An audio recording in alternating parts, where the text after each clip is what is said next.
आज की सेटिंग अच्छे टाइम से हो गई। रात सर ने बड़ा लेट बताया कि वो उन्होंने पिछली क्लास में भी थोड़ा सा मार्जिन रखा हुआ है, क्योंकि मैंने उनसे अगली क्लास का कहा हुआ था कि एंडिंग पे, तो जैसे ही पता लगा कि शुरू में मार्जिन है तो फिर आइडिया हुआ कि आप लोगों को कल डे एंड पे रुकने का मैंने बताया हुआ था, पहले आने का तो बताया हुआ नहीं था, तो एहतियातन सुबह के वक्त मैसेज कर दिया कि अगर कुछ लोग देख लें तो वो आ जाएं, लेकिन वही अंदाज़ा यही था कि एटलीस्ट क्लास टाइम पे स्टार्ट हो जाए तो अच्छा है। अब हमारे पास आज सफिशिएंट टाइम है, इससे आगे वाली क्लास में भी से भी हम तकरीबन 20 मिनट खा सकते हैं, तो आज फिर खुला टाइम है, बहुत सारा पढ़ेंगे और एंड पे बातें करेंगे। ऊपर से ताज़ा स्याही की अपने स्कीम भी दे दी है, वो उसके ऊपर भी बस मोटी मोटी डिस्कशन करेंगे, इतनी कि आपको हौसला हो जाए, बजाय इसके कि आप आज बैठ के ये सोचते रहे कि अजीब सी स्कीम है और इस चक्कर में ये वाले पेपर ख़राब कर लें। जैसे अक्सर बच्चे ना इस सोच में कि पता नहीं सीए के बाद क्या होगा, सीए कर ही नहीं पाते, और इस टेंशन में कि अगर मैंने फर्स्ट अटेम्प्ट में नहीं किया तो मुझे अच्छी फॉर्म नहीं मिलेगी, इस चक्कर में फर्स्ट अटेम्प्ट में नहीं करते, इस टेंशन में। क्योंकि जो टेंशन आज लेनी है वो पेपर पास करने की लेनी है, और आगे चल के टेंशन लेनी है कि फॉर्म में क्या होगा, उससे आगे टेंशन लेनी है ज़िंदगी में क्या होगा। लेकिन आज अगर सोचें ज़िंदगी में क्या होगा और वहाँ जाके फॉर्म में जाके सोचेंगे पेपर टाइम से पास कर लिए होते, तो सही चीज़ सही वक्त पे की जाए तो इंशाल्लाह हम भी सही चीज़ सही वक्त पे करेंगे। लेक्चर एंड पे इंशाल्लाह ताला इस पर डिस्कशन करेंगे कि किसी भी इस तरह की एकदम से आई हुई स्कीम पे हमने कैसे रिएक्ट करना है और हमने कहाँ परेशान नहीं होना और एहतियात कहाँ करनी है, कौन कौन से सब्जेक्ट की सिलेक्शन में अब हमें थोड़ा सा ज़रा ज़्यादा केयरफुल रहना पड़ेगा। थोड़ी सी बात करेंगे, लेकिन ये इसलिए शुरू में बता दिया है कि ताकि आपके जहन में क्लियर हो जाए कि हमने एंड पे बात करनी है, ताकि आप सही से सुन सकें। क्योंकि पिछले एक दिन से जो है ना वो हर बंदा बस इसी पे ही अटका हुआ है कि ये क्या स्कीम आई है और क्या वो हो गया है। हम लोगों ने चैप्टर 15 में एंट्री दे दी थी। चैप्टर 15 में हमने कहा था कि चेक एक बिल ऑफ एक्सचेंज होता है जो हमेशा डिमांड होता है, और फिर उसके एसेंशियल भी तकरीबन वैसे ही थे। उसमें ड्रॉई पेई वाला भी चक्कर उसी तरह से था, एक स्पेसिफाइड बैंकर था। हमने ओवरऑल चेक को समझा और चेक के एसेंशियल समझे थे। अब जब हम बिल ऑफ एक्सचेंज और चेक की बात कर रहे हैं तो हमें मोटे मोटे क्या फ़र्क नज़र आ रहे थे बिल ऑफ एक्सचेंज में और चेक में, कि बिल ऑफ एक्सचेंज जो है उसमें भी उतनी पार्टीज़ हैं, चेक में भी हैं, लेकिन बिल ऑफ एक्सचेंज में वो दोनों साइन करते हैं, बादशाह भी और खजांची भी। चेक में पहले से उस पर साइनिंग वगैरह भी होती है। Bill of exchange stamp paper वगैरह पे होना चाहिए, चेक अपने फॉर्मेट पे होता है। बिल ऑफ एक्सचेंज में कोई भी हो सकता है ड्रॉई, और चेक के केस में लाजमी एक बैंकर होगा। बिल ऑफ एक्सचेंज टाइम भी हो सकता है, डिमांड भी हो सकता है, ये हमेशा डिमांड होगा। फिर एक एक्सेप्शन पड़ी थी, बिल ऑफ एक्सचेंज पहली ही दफ़ा payable to bearer on demand नहीं हो सकता। चेक में इस तरह का कोई मजाक नहीं है। फिर कुछ टेक्निकल फ़र्क हैं जो चेक के अपने हैं, कि चेक को क्रॉस कर सकते हैं, फलाना कर सकते हैं, जो कि अभी हम लोगों ने चेक की बातें पढ़नी है।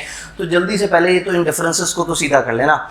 चेक में ड्रॉई हमेशा बैंकर होगा, यहाँ कोई भी हो सकता है, बैंकर भी हो सकता है, कोई भी हो सकता है। ये हमेशा डिमांड होगा, ये डिमांड टाइम दोनों हो सकता है। ये payable to bearer on demand हो सकता है, ये payable to bearer on demand नहीं होगा, ये चीज़ मना है। उन्होंने कहा वेरी फर्स्ट टाइम आपने payable to bearer on demand इसे नहीं बनाना, उसको एक्सेप्ट करवाने की ज़रूरत नहीं है चेक को, चेक पे पहले से बैंक के से वो आ रहे हैं, और यहाँ ड्रॉई की एक्सेप्टेंस ज़रूरी है।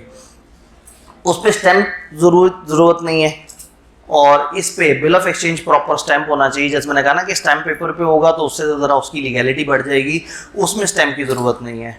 फिर अगेन ये दो स्पेसिफिक फ़र्क हैं जो चेक से रिलेटेड हैं, जो चेक की ज़्यादा गहराई पढ़ने पे समझ आता है। ये क्रॉस हो सकता है, ये क्रॉस नहीं होगा। क्रॉसिंग क्या, अभी हम उस पर बात करेंगे इंशाल्लाह ताला। इसकी पेमेंट स्टॉप करवाई जा सकती है, इसकी पेमेंट स्टॉप नहीं करवाई जा सकती। अभी पेमेंट स्टॉप से क्या मुराद है और क्रॉस से क्या मुराद है, अभी थोड़ा सा आगे जाके चेक में पढ़ेंगे तो हमें बात समझ आ जाएगी। तो अब थोड़ा सा इस प्रोसेस को समझने कि चेक है क्या और किस तरह से है। मेरे ख्याल में आज हमें आगे की लाइट बंद करनी पड़ेगी। ये डायग्राम इधर मैंने बनाने की कोशिश की तो ज़रा कबाड़ा हो जाएगा। क्या कोई खातून सपोर्ट कर सकती हैं अगर उनका हाथ वहाँ तक जा रहा है? मेरे ख्याल में लेफ्ट पे सबसे नीचे वाला बटन गालबन इस इन लाइट्स का है। नहीं नहीं, मैंने शायद गलत बटन बता दिया था, ऊपर वाला। हाँ ठीक है, इसको दोबारा ओपन करना पड़ेगा। ठीक है जी, इंतज़ामिया में से अगर कोई बंदा जल्दी से ले जी, उन्होंने एक छोटी रखी हुई है प्रोजेक्टर अगर जो है ना थोड़ा सा शरारत करे तो उसको वो कर देते हैं। ठीक है जी, हम बात कर रहे हैं चेक। ये चेक है, चेक में होता क्या है? चेक एक बंदा एक इंस्ट्रूमेंट बनाता है और दूसरे के हवाले कर देता है। जो इंस्ट्रूमेंट बना रहा होता है वो चेक पे कोई भी अमाउंट लिख देता है बेफिक्र होके। क्यों? उसको पता होता है कि मेरे बैंक में इतने पैसे पड़े होंगे। इसका मतलब है जब भी कोई बंदा किसी को चेक देगा तो मोस्ट प्रॉब्ली उसके दिल में यही होगा कि बैंक में पैसे पड़े हैं, लेकिन उसकी फ्रॉड की नियत होगी, पैसे नहीं पड़े हुए होंगे, वो चेक लिख के दे रहा होगा। तो जब हम बात करते हैं चेक की, तो चेक के अंदर जो है ना जो इम्पोर्टेंट बात है वो ये है कि आप चेक को दूसरे बंदे को फॉरवर्ड करते हुए नेक नियति से पेमेंट इन ड्यू कोर्स करना चाहते हैं तो you should have a balance in your bank. और बैंक यहाँ कौन है? ड्रॉई।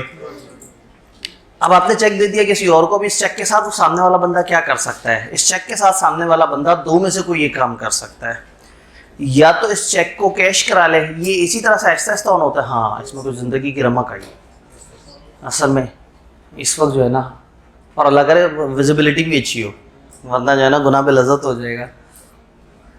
तुम्हें आना होगा, मेरे करम नजर आएंगे। आ गए आहिस्ता आहिस्ता आहिस्ता आहिस्ता, पुनर्जन्म से जो है वो आहिस्ता आहिस्ता। ठीक है, स्लाइटली बेटर देन ओल्ड, और शायद आहिस्ता आहिस्ता बेहतर हो जाए या हमारी आंखें आधी हो जाए। ड्रॉ, ड्रॉई, पेई, तीन लोग थे। मिस्टर ए ने मिस्टर बी से हमेशा की तरह कुर्सियां खरीद ली, याद है? ये हमेशा कुर्सी खरीद लेते थे और पता नहीं शायद 2000 रुपये की कुर्सी होती थी।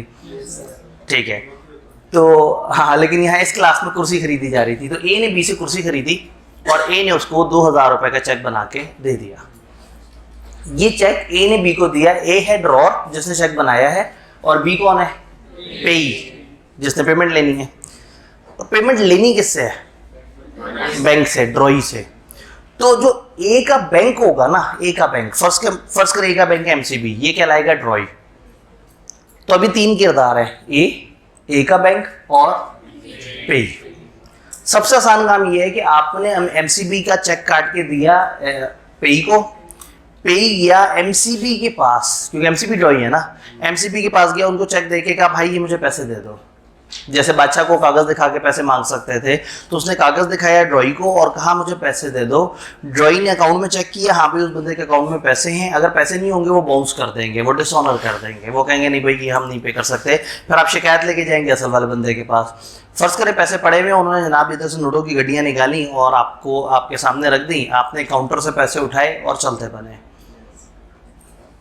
ओवर द काउंटर, इस हरकत को कहते हैं ओवर द काउंटर, जिसमें एक बंदा, मेरे ख्याल में हमें मैनुअल डायग्राम की तरफ ही आना पड़ेगा। ठीक है, इग्नोर करते हैं। अच्छा, ऊपर से सारे कमरों की कनेक्टिविटी है, इस कमरे की अचानक से 1-2 दिन से कनेक्टिविटी आउट हुई हुई है। वो जो बीच में एकदम नहीं फेज वाले मसले बने थे, उसमें हमारे तकरीबन 4-5 अप्लाइंसेस जल गई थी, क्योंकि वो पीछे से ही फेज ऊपर नीचे आया था। आप जो मर्जी कर लें, गवर्नमेंट की तरफ से कुछ ना कुछ आपको तोहफे मिलते रहते हैं। तो खैर, जब आप चेक को काउंटर पे जमा करा देते हैं तो ये कहलाता है ओवर द काउंटर पेमेंट। वो आपसे चेक पकड़ेंगे और आपको उसके अगेंस्ट पैसे दे देंगे। चेक एंड कैश करवा लिया, ये चेक की ओवर द काउंटर पेमेंट हो गई। ये बात समझ आ गई? सेकेंड ऑप्शन क्या है? सेकेंड ऑप्शन ये है कि वो कहे कि मैं रिस्क नहीं लेना चाहता, क्योंकि वो फर्स्ट कर एमसीबी के पास गया, एमसीबी को चेक प्रेजेंट किया, एमसीबी ने उसे पैसे दिए, पैसे लेके बाहर निकला तो बाहर एक साहब जो है वो इंतज़ार में थे उसके, तो उसके पास आए और कहा कि ठाकुर ये मुझे दे दो, क्या कहते हैं, जो थैला है जिसमें पैसे हैं। तो जाहिर है वो जब सामने वाला बंदा गन पॉइंट पे पैसे मांग रहा है तो पैसे, तो ये सोचेगा कि काश जो है ना वो मुझे ये पता होता कि इस चेक के साथ मैं और क्या कर सकता हूँ, मतलब काश कोई ऐसा तरीका होता कि पैसे मेरे हाथ में ना आते और खुद ही मेरे अकाउंट में चले जाते।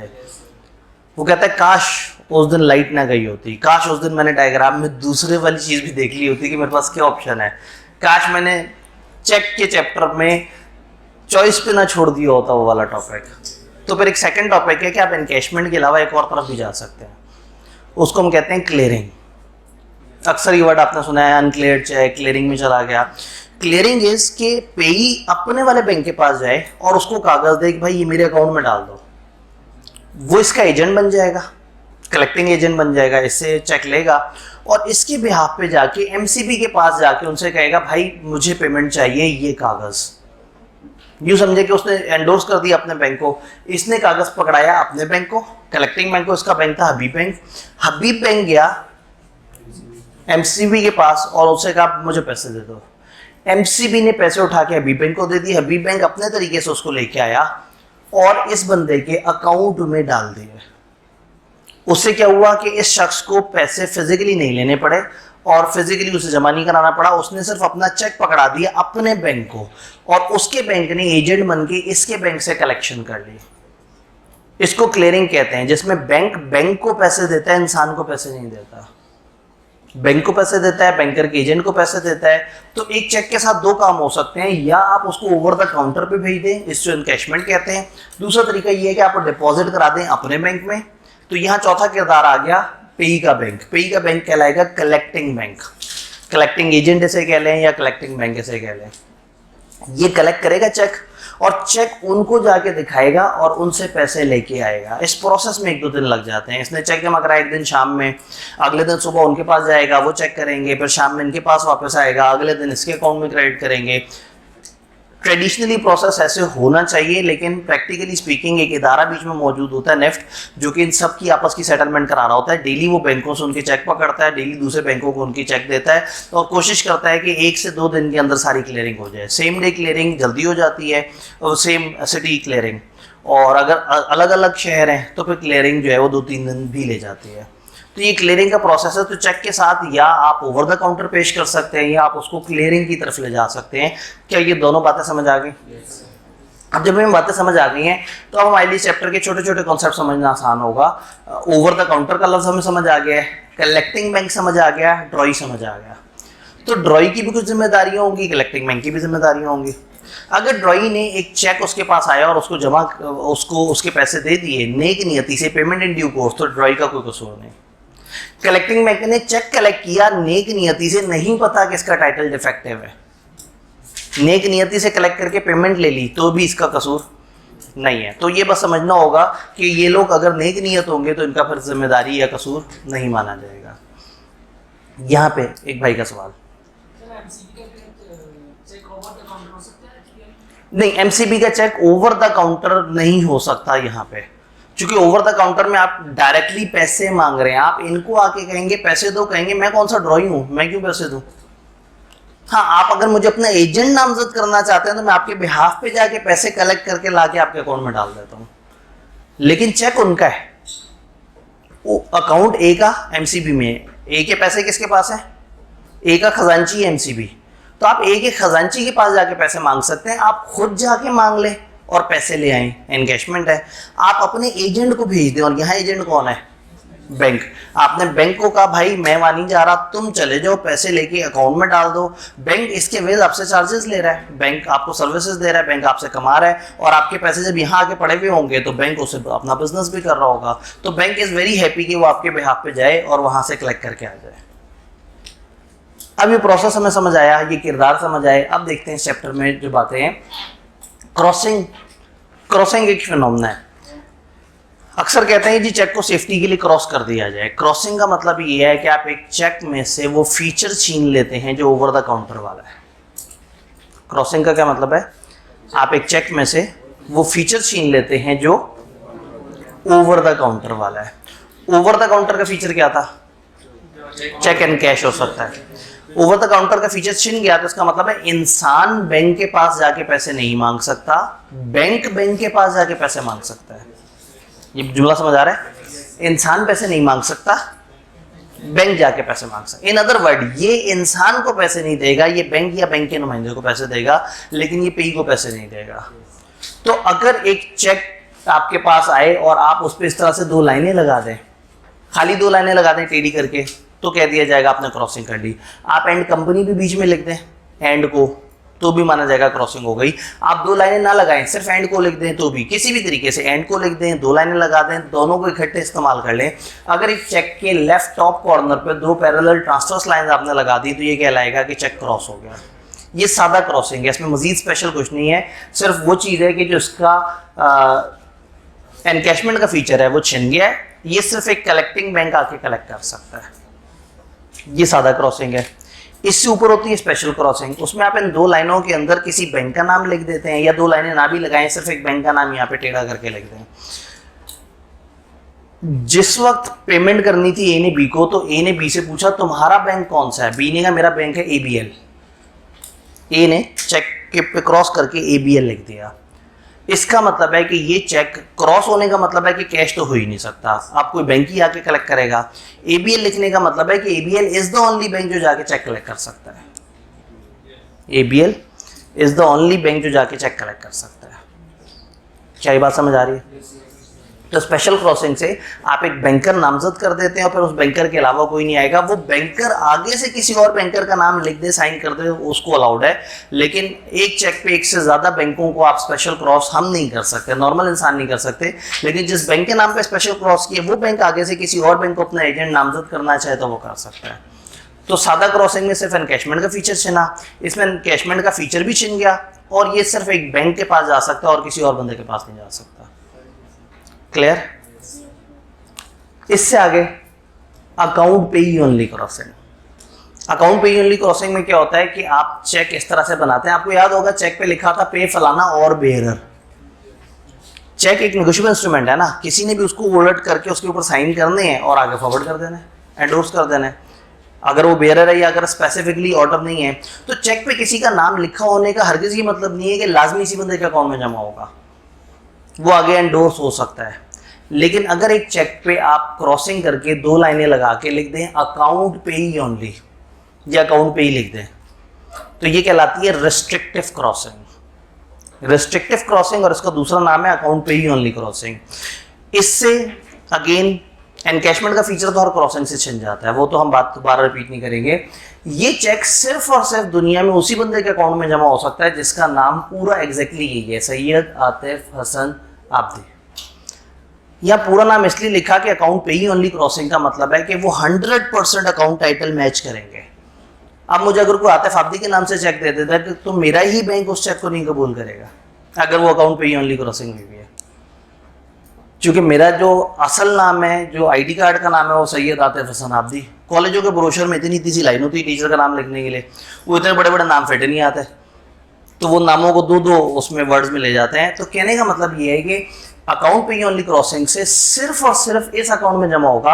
अब अगर मुझे किसी ने चेक दिया और उस पर अकाउंट पेई ओनली क्रॉसिंग हुई हुई है, इधर उधर मिसप्लेस हो गया, चेक अगर कहीं मिसप्लेस हो जाए या कोई चोरी कर ले, तो क्या होता है अगला बंदा बड़ी खूबसूरती से उस पर साइन शाइन करके और उसको ट्रांसफर कर लेता है या उस पर एंडोर्समेंट वगैरह कर देता है। ये चेक अगर गुम भी हो गया या चोरी भी हो गया, तो ये सिर्फ उस अकाउंट में जमा हो सकता है जिस अकाउंट का अकाउंट टाइटल होगा सैयद आतिफ हसन आब्दी। यानी इस चेक को किसी ने अगर जमा कराना है तो उसको इस नाम का कोई दूसरा बंदा ढूंढना पड़ेगा और उसके अकाउंट में डलवाना पड़ेगा। जो कॉमन नेम है उधर ये सिक्योरिटी बहुत ज़्यादा नहीं अच्छी रहती, जो नाम बहुत ज़्यादा पॉपुलर हैं, बहुत ज़्यादा इस्तेमाल होते हैं। लेकिन जो अनकॉमन नेम है या जो लंबे नेम्स हैं उसमें ये काफ़ी अच्छी सिक्योरिटी होती है। जो कॉमन नेम है उसमें फिर कुछ लोग क्या करते हैं, अपने नाम के स्पेलिंग चेंज कर लेते हैं, ओ के बजाय यू से लिख लिया, वो इस तरह से नहीं लिखा, उस तरह से लिखा। मतलब अब मोहम्मद अली एक नाम है, बड़ा कॉमन है, तो मैंने देखा एक बंदे ने मोहम्मद अली में ALY लिखा हुआ था, अली। अब उसने इस तरह से कर दिया है कि वो नॉर्मली लोग उस तरह से नहीं लिखते, तो वो अकाउंट टाइटल शायद इतना आराम से मैच ना करे। तो अकाउंट पेई ओनली क्रॉसिंग आप करेंगे तो ये चेक जो है वो उसी बंदे के अकाउंट में जमा होगा जिसका नाम यहाँ लिखा है। हाँ, सिर्फ और सिर्फ दुनिया में बस वही शख्स ही इसको फुल फ्लेज प्रॉपर तरीके से एंडोर्स करे तो कर सकता है, उसके अलावा ये चेक किसी के हाथ में भी आए बेकार है। जबकि सादा चेक किसी के हाथ में भी चला जाए वो उसको आगे फॉरवर्ड कर सकता है क्योंकि वो एक नेगोशिएबल इंस्ट्रूमेंट है। लेकिन अकाउंट पेई ओनली क्रॉसिंग से क्या होगा, इतना रेस्ट्रिक्ट हो जाएगा कि इस बंदे के अलावा और कोई बंदा ना उसे जमा करा सकता है ना उसको यूज कर सकता है। ये बात समझ आई? ये कहलाता है अकाउंट पेई ओनली क्रॉसिंग। और फिर जब खुद ही चेक बनाना था तो मैंने खुद ही से 30 मिलियन डाल दिया। मैं अब यहाँ 100-200 रुपये डाल के क्या करना है, जब है ही वर्चुअल चेक तो कम से कम वहाँ तो बंदा ज़्यादा अमाउंट लिखे, अच्छा सा लगता है। अच्छा जी, चौथी चीज़ है नॉट नेगोशिएबल क्रॉसिंग। नेगोशिएशन, ये लफ्ज़ हमने पढ़ा है कहीं? क्या मतलब होता है नेगोशिएशन का? Transfer free from defect. एक बंदे से दूसरे को जब साफ सुथरा होके मिलता है, ये कब मिलता है एक बंदे से दूसरे को साफ सुथरा होके?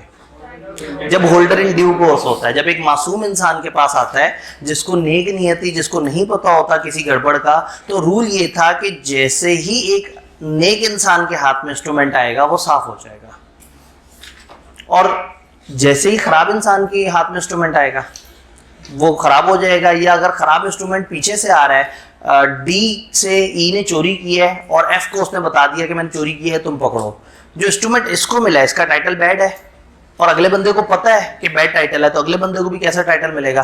बैड। और अगर अगले बंदे को नहीं पता, इस हरकत को नेगोशिएशन कहते हैं, जिसमें टाइटल फ्री फ्रॉम डिफेक्ट आगे ट्रांसफर होता है। अजम्पशन ये है कि होल्डर इन ड्यू कोर्स के पास पहुंचा। तो मैं नॉर्मली कहता हूं कि नेगोशिएशन के वर्ड को जो है ना याद रखने के लिए आप जहन में एक एग्जांपल लेके चल सकते हैं, PTI. Negotiation is equal to PTI.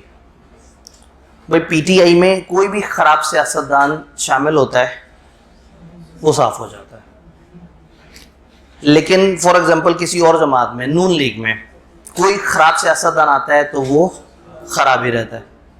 तो इसका मतलब है negotiation is much like PTI, जो खराब को साफ करने की सलाहियत रखता है। क्यों? फर्क क्या है? मासूमियत का। नून लीग का लीडर उतना मासूम नहीं है और पीटीआई का लीडर मासूम है, तो मान लिया जाता है कि वो चूंकि मासूम है तो उसने नहीं सोचा होगा कि ये गुनाहगार शख्स है, उसे नहीं पता होगा कि गलत आदमी है, उसे लगता होगा कि ये बंदा मुल्क के लिए बड़ा अच्छा साबित हो सकता है, तो उसने उसको जमात में शामिल कर लिया।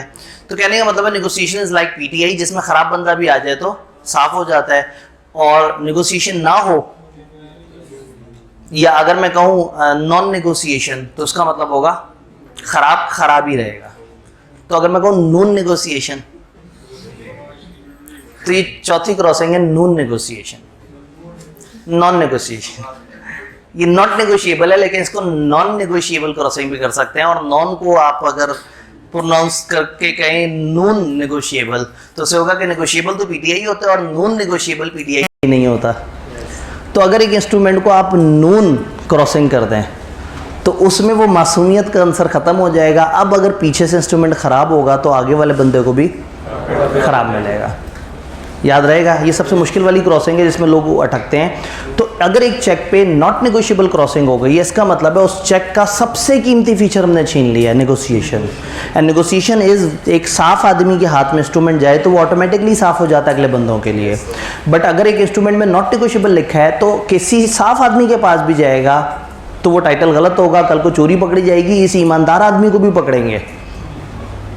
तो अगर एक चेक एक बंदा इशू करे और वो चाहता हो कि हर अगला बंदा इस चेक को रिसीव करने से पहले अच्छी तहकीक कर ले, तो वो उसके ऊपर क्रॉसिंग करेगा नॉट नेगोशिएबल या नून नेगोशिएबल।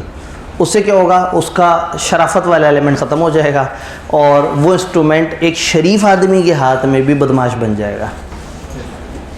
और जब वो नेगोशिएशन था उसमें तो क्या होता था, एक मासूम आदमी के हाथ में इंस्ट्रूमेंट मासूम हो जाता था, साफ़ हो जाता था, गुनाहों से पाक हो जाता था। जो पीटीआई में जाता था उसकी तौबा कबूल हो जाती थी। और अब तो लोग अब तौबा करके पीटीआई से निकल रहे हैं। खैर वो तो अगेन आपको पता है, लोग अपनी क्वेश्चन से तो नहीं ना छोड़े हमारे लीडर को। पता नहीं मैं कौन सी पार्टी के साथ हूँ, ये बड़ा मसला है। मैं जो है ना वो समझ नहीं आता कि मैं असल में पीटीआई का चाहने वाला हूँ या नहीं हूँ। मैं एक आम पाकिस्तानी हूँ जो अपने गम और गुस्से का या दुख का इजहार करता है, लेकिन मैं एक वोटर पाकिस्तानी हूँ। मैं आप लोगों की तरह उछलता कूदता पाकिस्तानी नहीं हूँ जो शोर शराबा मचाते हैं। ज़िंदगी में वोट कभी भी नहीं डाला, लेकिन शोर बहुत मचाते हैं। तो मैं कम से कम वोट डालने के बाद शोर मचा रहा हूँ, तो मतलब मेरे शोर में थोड़ी सी जो है ना वो थोड़ा वज़न है। तो अल्लाह करे आप लोग भी अगर इस दफ़ा इलेक्शन हो जाएं तो आप लोग भी वोट डाल के जो है वो हकीकी आज़ादी और हकीकी ईमानदारी और हकीकी पाकिस्तान के लिए कुछ कर सकें। अच्छा जी, ये बात समझ आई नॉट नेगोशिएबल में कि अगर दरमियान में कहीं इंस्ट्रूमेंट चोरी हुआ है, गड़बड़ हुई है, तो नॉट नेगोशिएबल क्रॉसिंग अगर चेक पे हुई हुई है तो हर अगले बंदे को ख़राब टाइटल मिलेगा, हर अगले बंदे को। इसका मतलब है ये चेक इतने आराम से फॉरवर्ड नहीं होगा। जिस भी बंदे के हाथ में चेक आएगा वो देखेगा नून लिखा हुआ होगा, नहीं नहीं नहीं मैंने नहीं लेना। कहेंगे नहीं नहीं चेक, उसने कहा भाई ये कल को अगर चोरी का निकला तो मैं भी पकड़ा जाऊंगा, तो मुझे पहले तहकीक करनी पड़ेगी कि पीछे सही हाथों से आ रहा है या ख़राब हाथों से आ रहा है। अगर पीछे ख़राब हाथों से आ रहा है तो फिर मुझे भी गलत टाइटल मिल जाएगा। तो नॉट नेगोशिएबल क्रॉसिंग वाला चेक जो है वो इतना ज़्यादा फॉरवर्ड नहीं होता, और हर बंदा बड़ी तहकीक करता है, तो उससे क्या होता है कि वो जो एक ये होता है ना कि हर कोई धड़ा आगे से आगे फॉरवर्ड कर रहा है, वो चीज़ ख़त्म हो जाती है। तो अगर एक चेक को आप चाहते हैं कि बहुत ज़्यादा दफ़ा आगे ना जाए और आप चाहते हैं कि हर अगला बंदा तहकीक करके ले, तो आप उसके ऊपर क्रॉसिंग कर देते हैं नॉट नेगोशिएबल क्रॉसिंग। तो नेगोशिएशन इज़ के जो अच्छा है या बुरा है पीछे से, अगर होल्ड इन ड्यू कोर्स में आएगा तो खुद ब खुद अच्छा हो जाएगा, लेकिन नॉट नेगोशिएशन इज़ के अगर ख़राब है पीछे से तो इसके पास आगे साफ नहीं होगा। तो ये सिलसिला है। नेगोशिएशन की यहाँ डेफिनेशन दोबारा दे दी कि जब भी कोई चीज़ ट्रांसफ़र फ्री फ्रॉम डिफेक्ट होता है तो उसको नेगोशिएशन कहते हैं। अभी जो पढ़ा है इसको एक दफ़ा इंग्लिश में भी देख लेते हैं। चेक को क्रॉस तब कहते हैं जब it bears face across two parallel transverse lines जो यूजुअली ड्रॉन होती हैं लेफ्ट हैंड टॉप कॉर्नर पे। दो पैरेलल ट्रांसवर्स लाइन, याद है ट्रांसवर्स बचपन पढ़ा था, वो लाइनें जो साथ साथ चल रही हो तो पैरेलल होती हैं, तो ट्रांसवर्स क्या होती हैं? जो इंटर तो वो पैरेलल भी तो वही है ना। फिर ट्रांसवर्स और पैरेलल में क्या फ़र्क हुआ? ट्रांसवर्स टेढ़ी होती है, पैरेलल यूं और सीधी हॉरिजॉन्टल वर्टिकुलर भी हो सकती है। ट्रांसवर्स टेढ़ी वाली, ट्रांसफर पैरेलल का मतलब है टेढ़ी और पैरेलल लाइंस। खैर चलें, मतलब चेक को क्रॉस करने का पर्पस क्या है कि ड्रॉई को आप हुक्म दे रहे हैं कि आपने अमाउंट सिर्फ बैंकर को देनी है, बैंकर के अलावा नहीं देनी, इंसान को नहीं देनी। चार क्रॉसिंग है, जनरल क्रॉसिंग कैसे होगी, इसका इफेक्ट क्या होगा? आप लिख देंगे एंड कंपनी या कोई भी एब्रिविएशन लिख देंगे दो पैरेलल ट्रांसवर्स लाइंस में। उससे क्या होगा? Drawee shall not pay it otherwise than to a banker के अलावा किसी को नहीं देगा। स्पेशल क्रॉसिंग में क्या होगा? जब आप नेम ऑफ द बैंकर लिख दें, पैरेलल लाइन हो ना हो ज़्यादा फर्क नहीं पड़ता। Drawee shall not pay it otherwise than to a banker जिसको क्रॉस हुआ है, या उसके एजेंट फॉर कलेक्शन, अगर उसने आगे से किसी और एजेंट को कर दिया तो आप उसको दे सकते हैं।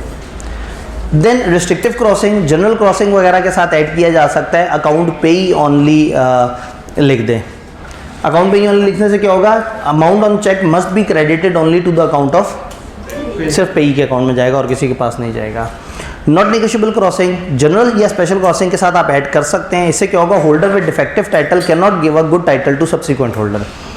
खराब टाइटल वाला अगले वाले को गुड टाइटल नहीं दे सकेगा। It does not restrict the further transferability. हम ये नहीं कह रहे ट्रांसफर होना मना हो जाएगा, नेगोशिएशन होनी मना हो जाएगी।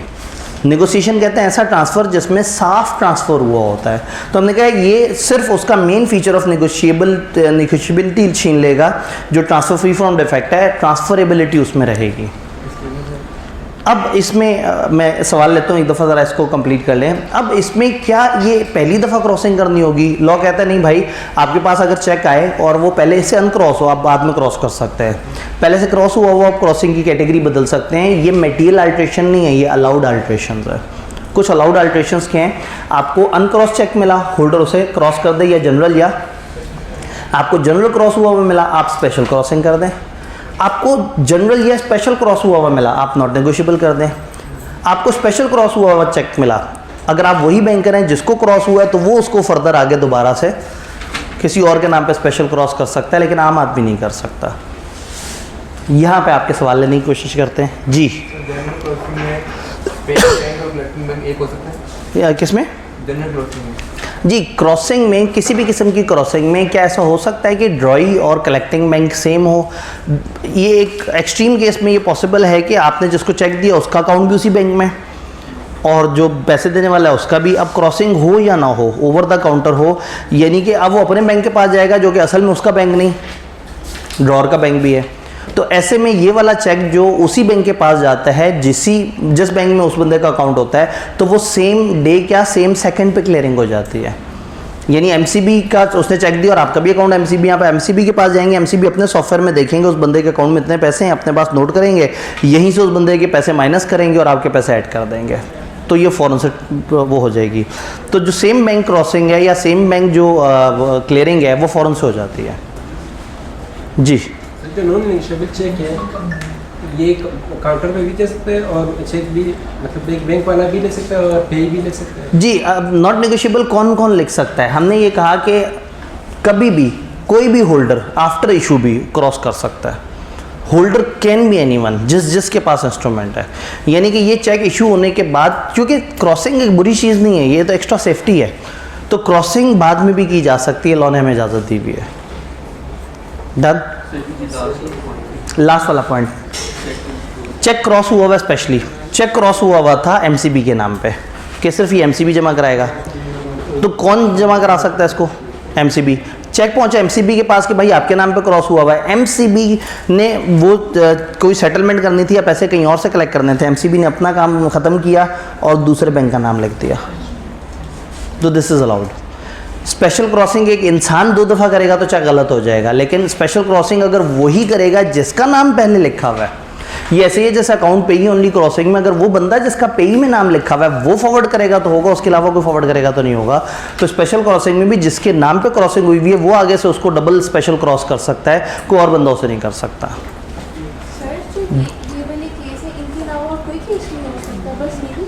ये 4 क्रॉसिंग हमारे सिलेबस में इतनी ही डिफाइन की हैं। आज प्रैक्टिकली तो इनमें से बहुत सारे काम नहीं हो रहे, ये तो 1881 का लॉ है। अब तो मतलब उस वक्त बैंकर से मुराद इंसान होता था, फिर बैंकर के एजेंट होते थे, अब ये आधा काम तो कंप्यूटराइज्ड हो रहा है। अब एजेंट से मुराद है निफ्ट, एक अलग से इदारा है जो काम कर रहा है। अब ये जो क्लियरिंग है बहुत सारी जगह पे ये ऑनलाइन बेसिस पे हो रही है। तो हम पढ़ पुराना लॉ रहे हैं ताकि हमें बस कानून की बेस समझ आ जाए, लेकिन प्रैक्टिकली इनमें से बहुत सारी चीज़ें अब उस तरह से नहीं एग्जिस्ट करते हैं। जी क्लियर?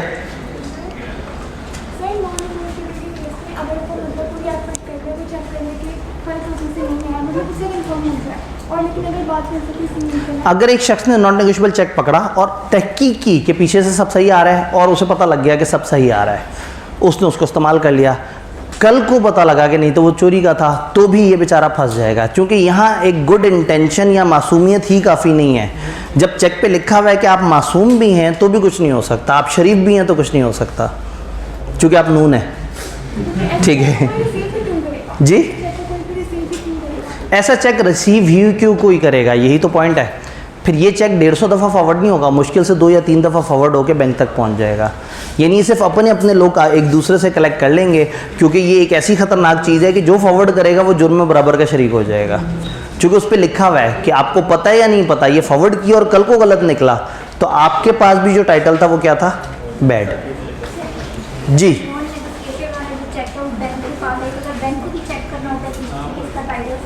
जी, अब अगर बैंक के पास नॉट नेगोशिएबल वाला आ जाता है चेक, तो बैंक तो मुश्किल में आ जाएगा। लॉ ने बैंक को यहाँ प्रोटेक्शन दी है। बैंक के पास तो डेली हज़ारों लाखों चेक आ रहे हैं।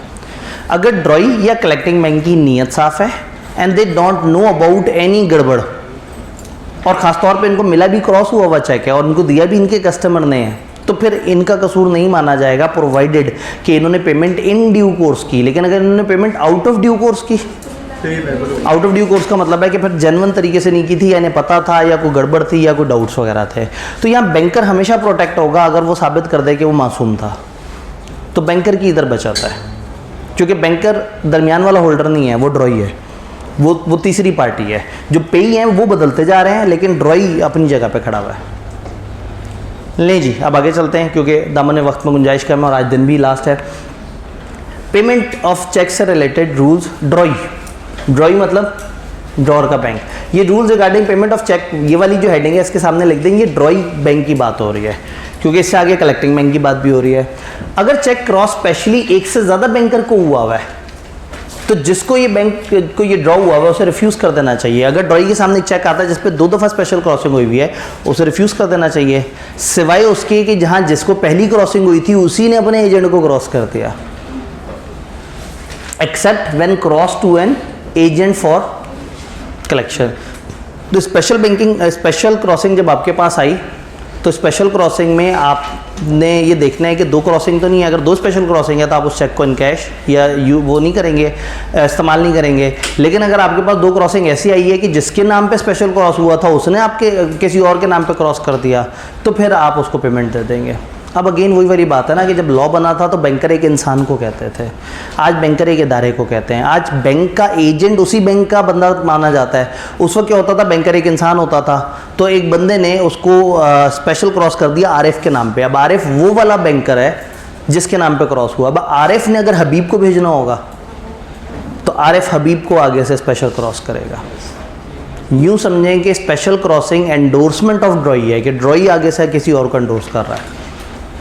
तो ये पुराने ज़माने में होने की वजह से ये पॉइंट आप कंफ्यूज कर रहे हैं। बड़ी सीधी सी बात है, एक से ज़्यादा बैंकों का नाम लिखा हुआ है, आप नहीं उसको ऑनर करेंगे। एक बैंक का नाम लिखा हुआ है और उस बैंक ने आगे से किसी का नाम लिखा हुआ है, अपने किसी एजेंट का या किसी भी और बैंक का, वो पेमेंट हो जाएगी। एक रूल। दूसरा रूल क्या है, हम कहते हैं अगर पेमेंट इन ड्यू कोर्स हुई है, बैंकर जिस पे चेक ड्रॉ हुआ है, अगर ड्रॉई ने पेमेंट कर दी ड्यू कोर्स में, पेइंग बैंकर और drawer position as cheque has been paid to and receive by true owner. अगर in payment in due course हुई है तो समझा जाएगा कि असल वाले बंदे ने असल वाली पेमेंट असल तरीके से ले ली है, अब कोई चक्कर नहीं है। डन। यानी अगर पेमेंट इन ड्यू कोर्स हुई है तो सब ओके है, हम समझेंगे कि ड्रॉअर ओरिजिनल बंदा सब कुछ अब बिल्कुल सेटल हो गए। वो ऐसे ही है कि जैसे वो सप्लायर जाके जब पैसे मांग लेगा बादशाह से और बादशाह पैसे दे देगा तो कहानी ख़त्म हो जाएगी, समझा जाएगा कि बाबे को पेमेंट हो गई है क्योंकि उसने आगे से आगे फॉरवर्ड किया था। लेकिन अगर आउट ऑफ ड्यू कोर्स होगी तो पेइंग बैंकर लाइबल होगा ओनर ऑफ चेक को कि जो उसको लॉस हुआ है। अगर बैंकर ने जानते हुए कि वो गलत बंदे को पेमेंट कर रहा है, जानते हुए कि ये गलत चेक है या इसका टाइटल ख़राब है, फिर भी पेमेंट कर दी, अब बैंकर लाइबल होगा। तो रूल एक ही जहन में रखना है आपने, लैंग्वेज जितनी मर्जी टेढ़ी हो, बैंकर की नीयत साफ़ है वो लाइबल नहीं होगा। बैंकर की नीयत ख़राब है या बैंकर के पास कुछ मालूमात ऐसी है जो मशकूक कर रही है उसे, तो फिर अब उसे पेमेंट नहीं करनी चाहिए। इसी तरह से protection to the collecting banker. Collecting banker से मुराद है पेई का बैंक। पेई के बैंक के बारे में हम क्या कहते हैं, कलेक्टिंग बैंकर वो है जो पेमेंट रिसीव करता है क्रॉस चेक पे। अगर कलेक्टिंग बैंकर ने एक चेक कलेक्ट किया है अपने कस्टमर के बिहाफ पे जिसका टाइटल डिफेक्टिव था, वो प्रोटेक्टेड होगा, उसको हेल्ड लायबल नहीं करेंगे अगर उसने गुड फेथ में और विदाउट नेग्लिजेंस। उसको एक कस्टमर ने आगे चेक जमा करा दिया और चेक चोरी का था, बैंकर को नहीं पता था, बैंकर ने नेक नियति से आगे जाके पेमेंट कलेक्ट करके उठा के इसके अकाउंट में डाल दी, इस बैंकर का कोई कसूर नहीं है। ये प्रोटेक्शन स्टिल अवेलेबल होगी अगर वो कस्टमर के अकाउंट में पैसे पहले डाल दे, चेक बाद में ले ले। कस्टमर ने आगे कहा ये लाख का चेक अकाउंट में डाल दें, उसने कहा 2 दिन लगेंगे क्लियरिंग में। उसने कहा जी मैं तो आपका कितना अच्छा कस्टमर हूँ, आप मुझे लाख रुपए इस वक्त मेरे अकाउंट में डाल दें, आप कराते रहिएगा 2-3 दिन में क्लियरिंग।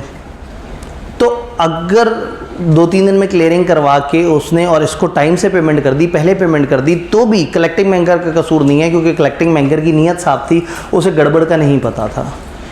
तो एक ही बात है जो बार बार रिपीट हो रही है कि उसे गड़बड़ का पता है तो लायबल होगा, गड़बड़ नहीं पता तो लायबल नहीं होगा। अगर कलेक्टिंग बैंकर ने एक चेक कलेक्ट कर लिया है which does not appear to be cross account payee, आपने एक ऐसा चेक लिया है जिस पे अकाउंट पेई नहीं लिखा हुआ, आपके हाथ में जब एक बैंकर के हाथ में जब एक ऐसा चेक आता है जिस पे अकाउंट पेई लिखा हुआ है, कलेक्टिंग बैंक के हाथ में जब एक चेक आएगा जिस पे अकाउंट पेई लिखा होगा, तो ऑब्वियसली उसकी क्या जिम्मेदारी होगी, सिर्फ उसी कस्टमर के अकाउंट में डाल सकता है जिसका नाम 100% मैच कर जाए। तो अगर आपको एक चेक मिला है जिस पे अकाउंट पेई ओनली लिखा हुआ है तो वाजिब है कि वो उसी बंदे के अकाउंट में आप डालें, उसके अलावा कहीं नहीं डाल सकते। लेकिन अगर एक बैंकर को एक चेक मिला है जिस पे अकाउंट पेई नहीं लिखा हुआ और उसको लग रहा है बाकी साइन एंडोर्समेंट से कि ठीक है सही बंदे के हाथ से सही बंदे के हाथ में पहुंच रहा है, वो जमा कर दे, उसका कसूर नहीं है। अगर कलेक्टिंग बैंकर ने एक चेक कलेक्ट किया जिस पे नहीं लिखा हुआ अकाउंट पेई, तो banker good faith without negligence collect अगर कर रहा है पेमेंट चेक की और क्रेडिट कर रहा है उसके प्रोसीड कस्टमर को, शैल नॉट इनकर एनी, तो हम मानेंगे कि उसने किसी किस्म की लायबिलिटी इनकर नहीं की। बात समझ आई? ड्रॉई की जिम्मेदारियां समझ आ गई, कलेक्टिंग बैंकर की जिम्मेदारियां समझ आ गई। बैंकर की अथॉरिटी, बैंकर को जब चेक दिया जाएगा वो इनकार नहीं करेगा, वो आपको पेमेंट कर देगा। कुछ ऑफिशियल केसेस हैं जिसमें बैंक इनकार कर सकता है, बैंक आपको मना कर सकता है। अगर कस्टमर ने स्टॉप पेमेंट इंस्ट्रक्शन दे दी, मैंने चेक दिया किसी को, बाद में उसने मुझे माल सप्लाई नहीं किया, मैंने बैंक कॉल की, मैंने कहा मेरा ये चेक नंबर आपने पे नहीं करना, इसको कहते हैं स्टॉप पेमेंट या इसको कहते हैं काउंटर मांड इंस्ट्रक्शन। तो अगर काउंटर मांड या स्टॉप पेमेंट इंस्ट्रक्शन दी हुई है तो फिर बैंकर चेक नहीं पे करेगा। बैंक को डेथ का पता लग जाता है उस बंदे का जिसका चेक उसके पास आया है, सुबह पता लगा कि जी हाजी साहब फौत हो गए, शाम को हाजी साहब का चेक आया हुआ है, तो वो चेक को नहीं ऑनर करेंगे। एक बंदे के इंसॉल्वेंट होने का पता लग गया तो रात के वक्त, फिर शाम के वक्त, अगले दिन, किसी भी वक्त जब उनके पास चेक आएगा वो उसको ऑनर नहीं करेंगे। तो 3 केसेस हैं, आपको कस्टमर की डेथ का पता लग जाए, आपको कस्टमर के इंसॉल्वेंट होने का पता लग जाए और स्टॉपिंग ऑफ पेमेंट इंस्ट्रक्शन हो। चूँकि साथ साथ रिकॉर्ड हो रही होती है तो क्लैरिफाई करना ज़रूरी है कि हाजी साहब से मुराद यहाँ कोई भी XYZ पर्सन, आप लोगों में तो अपनी तरफ से नाम रखे हुए होते ना, कल को क्लिप चला देंगे कि सर ने क्लास में खड़े होकर हाजी साहब के बारे में कुछ कह दिया, तो मतलब जस्ट आ नेम, मतलब रैंडम नेम। चले मैं गुप्ता शुक्ला कह देता ज़रा ज़्यादा बेहतर था, मैंने रिस्क ले लिया।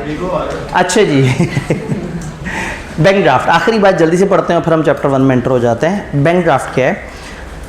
चेक में एक बड़ी मज़ेदारी की बात है। मैं चेक बुक निकालूं जेब से, ये भाई कहे सर आप मुझे कितना बड़ा चेक दे सकते हैं? मैंने कहा 25 करोड़ का। मैं लिख के नहीं दे दूं, अकाउंट में तो 200 रुपये पड़े हैं। मैंने चेक दे दूँ, उन्होंने कहा आप मुझे कितने का चेक देंगे? मैंने कहा 5 अरब का चेक। चेक लिखने वाला तो कुछ भी लिख देना चेक पे। चेक पे लिखने से चेक चीखना तो नहीं शुरू हो जाएगा? चपेट तो नहीं करा देगा बंदे को कि यार मतलब को अकल करो, तुम क्या लिख रहे हो, तुम्हारे पास हैं इतने पैसे? तो चेक लिखते वक्त ज़रूरी नहीं है कि अकाउंट में उतने पैसे भी हों। तो अगर किसी को पेमेंट हो रही हो चेक से, तो वो तो हर वक्त डरा रहता है कि पता नहीं ये पेमेंट कैश होगी या नहीं होगी। तो दुनिया ने इसका सिस्टम निकाला हुआ है, एक इंस्ट्रूमेंट होता है, उसको हम कहते हैं बैंक ड्राफ्ट, उसका दूसरा नाम होता है डिमांड ड्राफ्ट, उसका तीसरा नाम होता है पे ऑर्डर। तो आप पे ऑर्डर सुने, बैंक ड्राफ्ट सुने, डिमांड ड्राफ्ट सुने, इन सब का एक मतलब है। थोड़े थोड़े से फ़र्क है आपके लेवल पे, इंपॉर्टेंट नहीं है, शहर का फ़र्क, उसकी एक ख़ास तरह ट्रांजैक्शन का फ़र्क, लेकिन आपके केस में पे order, demand draft, bank draft तीनों एक ही चीज़ को कहते हैं। आपको जिस नाम से नज़र आए ये एक ही भाई है। ये क्या होता है? ये एक स्पेशल किस्म का चेक होता है। चेक जैसी चीज़ होती है, इसके सारे पेमेंट के रूल चेक की तरह से होते हैं, लेकिन ये एक सिक्योर चेक होता है, कन्फर्म पेमेंट वाला चेक होता है। ये भाई ने कहा कि जी आप मुझे पैसे दें कंफर्म, मैं आपको माल भेजूंगा। मैंने चेक दे दिया, उन्होंने कहा भाई चेक पता नहीं कैश हो ना हो, आप मेरे से माल ले रहे हैं तो मुझे कोई कंफर्म वाला चेक दें। मैं जाऊंगा अपने बैंक के पास, बैंक से कहूँगा भाई मेरे अकाउंट में फ़र्ज़ करें 25 लाख रुपए पड़े हैं, मैंने एक भाई को 5 लाख की पेमेंट करनी है, मुझे पे ऑर्डर बनवाना है या डिमांड ड्राफ्ट बनवाना है। तो क्या होगा? वहाँ बैंक अपने कागज़ पे डिमांड ड्राफ्ट बनाएगा, मेरे से साइन लेगा, मेरे से कहेगा आप मानते हैं कि आपने ये वाले बंदे को इतनी पेमेंट करनी? मैंने कहा हाँ। मैं बंदे का नाम बताऊंगा, मैं उसका अकाउंट नंबर बताऊंगा, बैंक एक कागज़ जनरेट करेगा, मेरे अकाउंट में से 5 लाख होल्ड करके साइड पर रख देगा। वो 5 लाख मैं खुद भी अब इस्तेमाल नहीं कर सकता, मैंने आके वो कागज़ दे दूंगा, ये भले 25 दिन में जमा कराएं, कोई मसला नहीं, लेकिन मेरे अकाउंट में अब वो पैसे मेरे इस्तेमाल में भी नहीं है, वो ब्लॉक होकर साइड पे हो गए हैं। इसका मतलब है कि वो कागज़ कंफर्म पे होगा, क्योंकि उसके अगेंस्ट बैंक ने पहले से अमाउंट साइड पे कर दिया है। और जब मैं चेक लिख रहा होता हूँ तो मेरा बैंक तो कहीं साइड पे सो रहा होता है, उसे तो पता ही नहीं है, लेकिन डिमांड ड्राफ्ट तो बैंक ने बनाया है, बैलेंस चेक करके बनाया है, एक ख़ास बंदे के नाम पे बनाया है। तो बैंक ड्राफ्ट, डिमांड ड्राफ्ट वगैरह ये इन कैश लाजमी होते हैं, ये सिक्योर होते हैं, ये इंसान नहीं बनाता, ये बैंकर बनाता है। तो ये इसमें थोड़े थोड़े से फ़र्क है जी। ये नेगोशिएबल है या नहीं है, ये उस तरह से नेगोशिएबल नहीं होता, क्योंकि आपने स्पेसिफिकली एक बंदे को कर दिया होता है। बट अगेन वो बंदा अगर बैंक जाए और बनाने वाला भी बैंक जाए तो ये मतलब बड़ी मुश्किल से नेगोशिएट होता है। उससे ज़्यादा आसान होता है कि आप उसको ख़त्म करके दूसरे के नाम पे नया बना दें। Rule for payment of cheque bank draft पे भी एप्लीकेबल है। बैंक ड्राफ्ट एक order issued by one bank on another bank. एक बैंक दूसरे बैंक को हुक्म दे रहा है कि इस वाले बंदे के अकाउंट में इतने पैसे डाल दो, ये अपनी ही किसी ब्रांच को कह रहा है कि एक खास बंदे के अकाउंट में इतने पैसे डाल दो। बैंक ड्राफ्ट चेक की तरह से है, कुछ फ़र्क है। ये सिर्फ बैंक बना सकता है, इंसान नहीं बना सकता। ये पेबल टू बेरर नहीं हो सकता, इस पर किसी का नाम आपको देना पड़ेगा कि ये वाले भाई साहब के पास ही जाएगा। इसकी पेमेंट इतने आराम से स्टॉप नहीं हो सकती। मैं चेक बना के दिया और बाद में मैं उसे रुकवाना चाहूँ तो मैं बैंक को कह सकता हूँ, लेकिन डिमांड ड्राफ्ट का मतलब है मैं बहुत ही ध्यान से बैंक के पास जाके अकल के साथ होशो हवास में वो अमाउंट अपनी डिडक्ट करवा चुका हूँ। तो बैंक ड्राफ्ट किसी को देने का मतलब है आपने पेमेंट कर दी, चेक देने का ही मतलब नहीं है। चेक देने का मतलब है आपने इंस्ट्रूमेंट थमा दिया, अभी उसने जाके पेमेंट लेनी है। तो बैंक ड्राफ्ट, डिमांड ड्राफ्ट, ये सब का फ़र्क समझ आ रहा है? कोई सवाल, मैं मीनवाइल स्लाइड चेंज करूँ, कोई सवाल, कोई कन्फ्यूजन मुझे बताइए।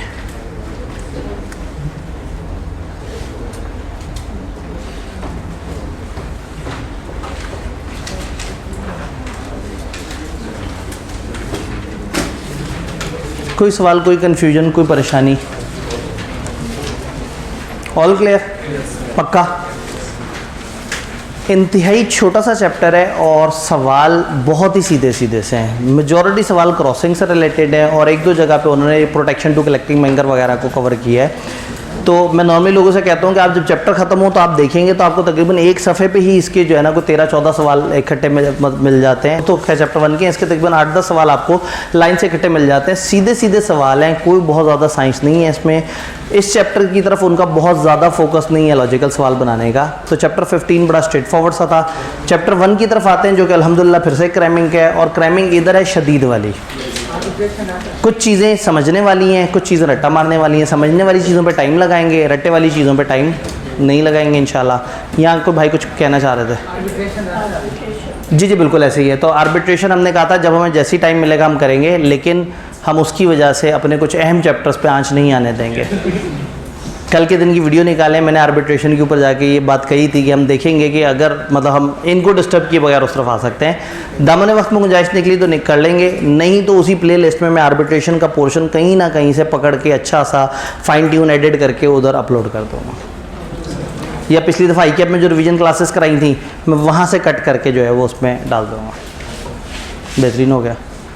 इंट्रोडक्शन टू लीगल सिस्टम देखते हैं गुंजाइश कितनी, मुझे लग रहा है गुंजाइश ज़्यादा नहीं है, क्योंकि ये पॉलिसी जो आ गई है ना उसकी वजह से भी लोग थोड़े परेशान हैं। मुझे लग रहा है कि उस पर भी मुझे को 8-10 मिनट बात करनी पड़ेगी। Introduction to legal system. Legal system किसे कहते हैं? कानूनी निज़ाम। कानून की बात हो रही है तो कानून दानों की बात भी होगी, कानून के मुहाफ़िज़ों की बात भी होगी, कानून का तहफ़्फ़ुज़ करने और कानून को समझने वालों की बात भी होगी। कानून बनाने वाले और हैं, कानून निफाज करने वाले और हैं, और कानून को समझने वाले और हैं। ये पिलर्स कहलाते हैं पाकिस्तान के। पिलर्स सतून। पाकिस्तान के लीगल सिस्टम में 4 पिलर्स हैं। प्रेसिडेंट और उसका सिस्टम, पार्लियामेंट, जुडिशरी, एस्टेब्लिशमेंट। ये 4 पिलर्स हैं जिनके ऊपर पाकिस्तान का कानूनी ढांचा खड़ा हुआ है। और यहाँ ये समझना ज़रूरी है कि इनमें से हर किसी के क्या क्या अगराज़ व मकासद हैं, ये क्या करते हैं और किस तरह से करते हैं। देखते हैं हमारे पास यहाँ पे कितना वो है। प्रेसिडेंट, पार्लियामेंट, जुडिशरी और प्रेसिडेंट आपको पता है सदर होता है। पार्लियामेंट आपको पता है एक फुल फ्लेज एक बड़ी बॉडी को कहते हैं, मजलिस शूरा को कहते हैं, जिसमें नेशनल असेंबली होती है और सेनेट होता है। इनको मिला के हम कहते हैं पार्लियामेंट। प्रेसिडेंट और ईवाने प्रेसिडेंट यानी कि सदर और ईवाने सदर, उसका एक पूरा एक सिस्टम होता है।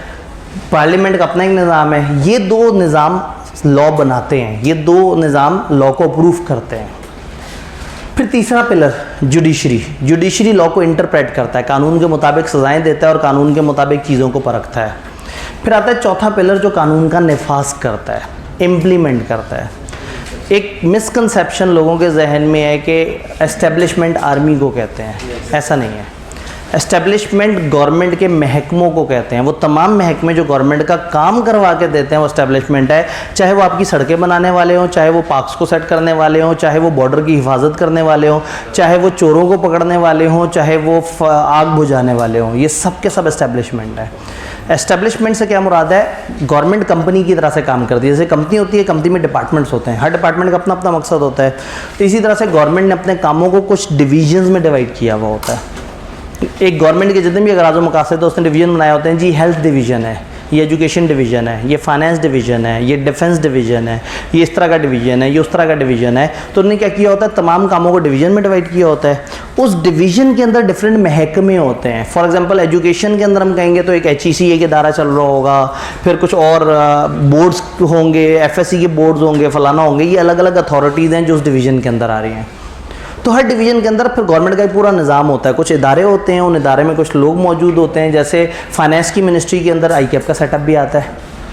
इसी तरह से टैक्सेशन वगैरह के निज़ाम वगैरह भी हैं। तो अलग अलग डिवीज़न्स हैं। हर डिवीज़न को एक मिनिस्ट्री कहा जाता है। उस डिवीज़न के ऊपर एक मिनिस्टर होता है जो उनकी तरफ से आता है, और उस मिनिस्टर के नीचे एक पूरा निज़ाम होता है जिसको हम ब्यूरोक्रेसी कहते हैं, ब्यूरोक्रेट्स।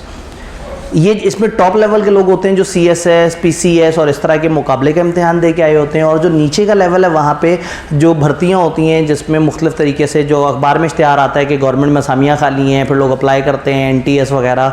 तो मतलब गवर्नमेंट का ये जो पूरा निज़ाम है इसमें नीचे लोग और तरीके से आते हैं और आहिस्ता आहिस्ता ग्रो करते हैं, और कुछ लोग ऊपर डायरेक्टली आते हैं ऑफिसर पोजीशन पे जो कि मुकाबले के इम्तिहानों से आते हैं। और इन सब लोगों के ऊपर हेड जो होता है वो सेक्रेटरी होता है उस डिवीज़न का। बट अनफॉर्चुनेटली उस सेक्रेटरी से ऊपर एक बंदा होता है जो मिनिस्टर होता है।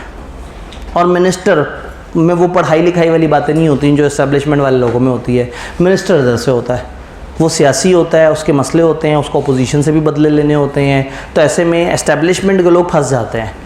इनको वो करना पड़ता है जिनको कहा जाता है।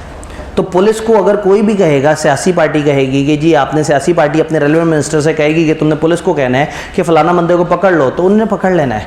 और हो सकता है अगली दफ़ा उसी के दुश्मन को, इसी को जिसने पकड़वाया था इसको पकड़ने पहुँचे हुए हों। तो एस्टेब्लिशमेंट इज़ वो लोग जो उन्हें कहा जाए वो उस तरह से कर देंगे। वो निफाज कर रहे हैं, वो सोच नहीं रहे, सोच वो रहे हैं। बनाना उन्होंने, सज़ाएँ इन्होंने देनी है, नाफिज इन्होंने करना है। ये ओवरऑल सिस्टम समझ आया। जान के आपको हैरत होगी कि पाकिस्तान के लीगल सिस्टम में सबसे पावरफुल इंसान मिस्टर प्रेसिडेंट है, सबसे पावरफुल इंसान। प्रेसिडेंट कभी भी बहुत सारी चीज़ों को ओवरराइड कर सकता है, कभी भी किसी कानून को तहस नहस कर सकता है, रातों रात एक ऑर्डिनेंस लेके आ सकता है। अचानक से मूड हुआ उसका कि एक नया लॉ लेके आना है, वो ऑर्डिनेंस ले आए। अब पार्लियामेंट वाले 120 दिनों में फिर बाद में इकट्ठे होकर उसको देखेंगे कि सही था, गलत था, किस तरह से था। जब तक वो उसे ओके नॉट ओके नहीं कर देते, वो ऑर्डिनेंस जारी है।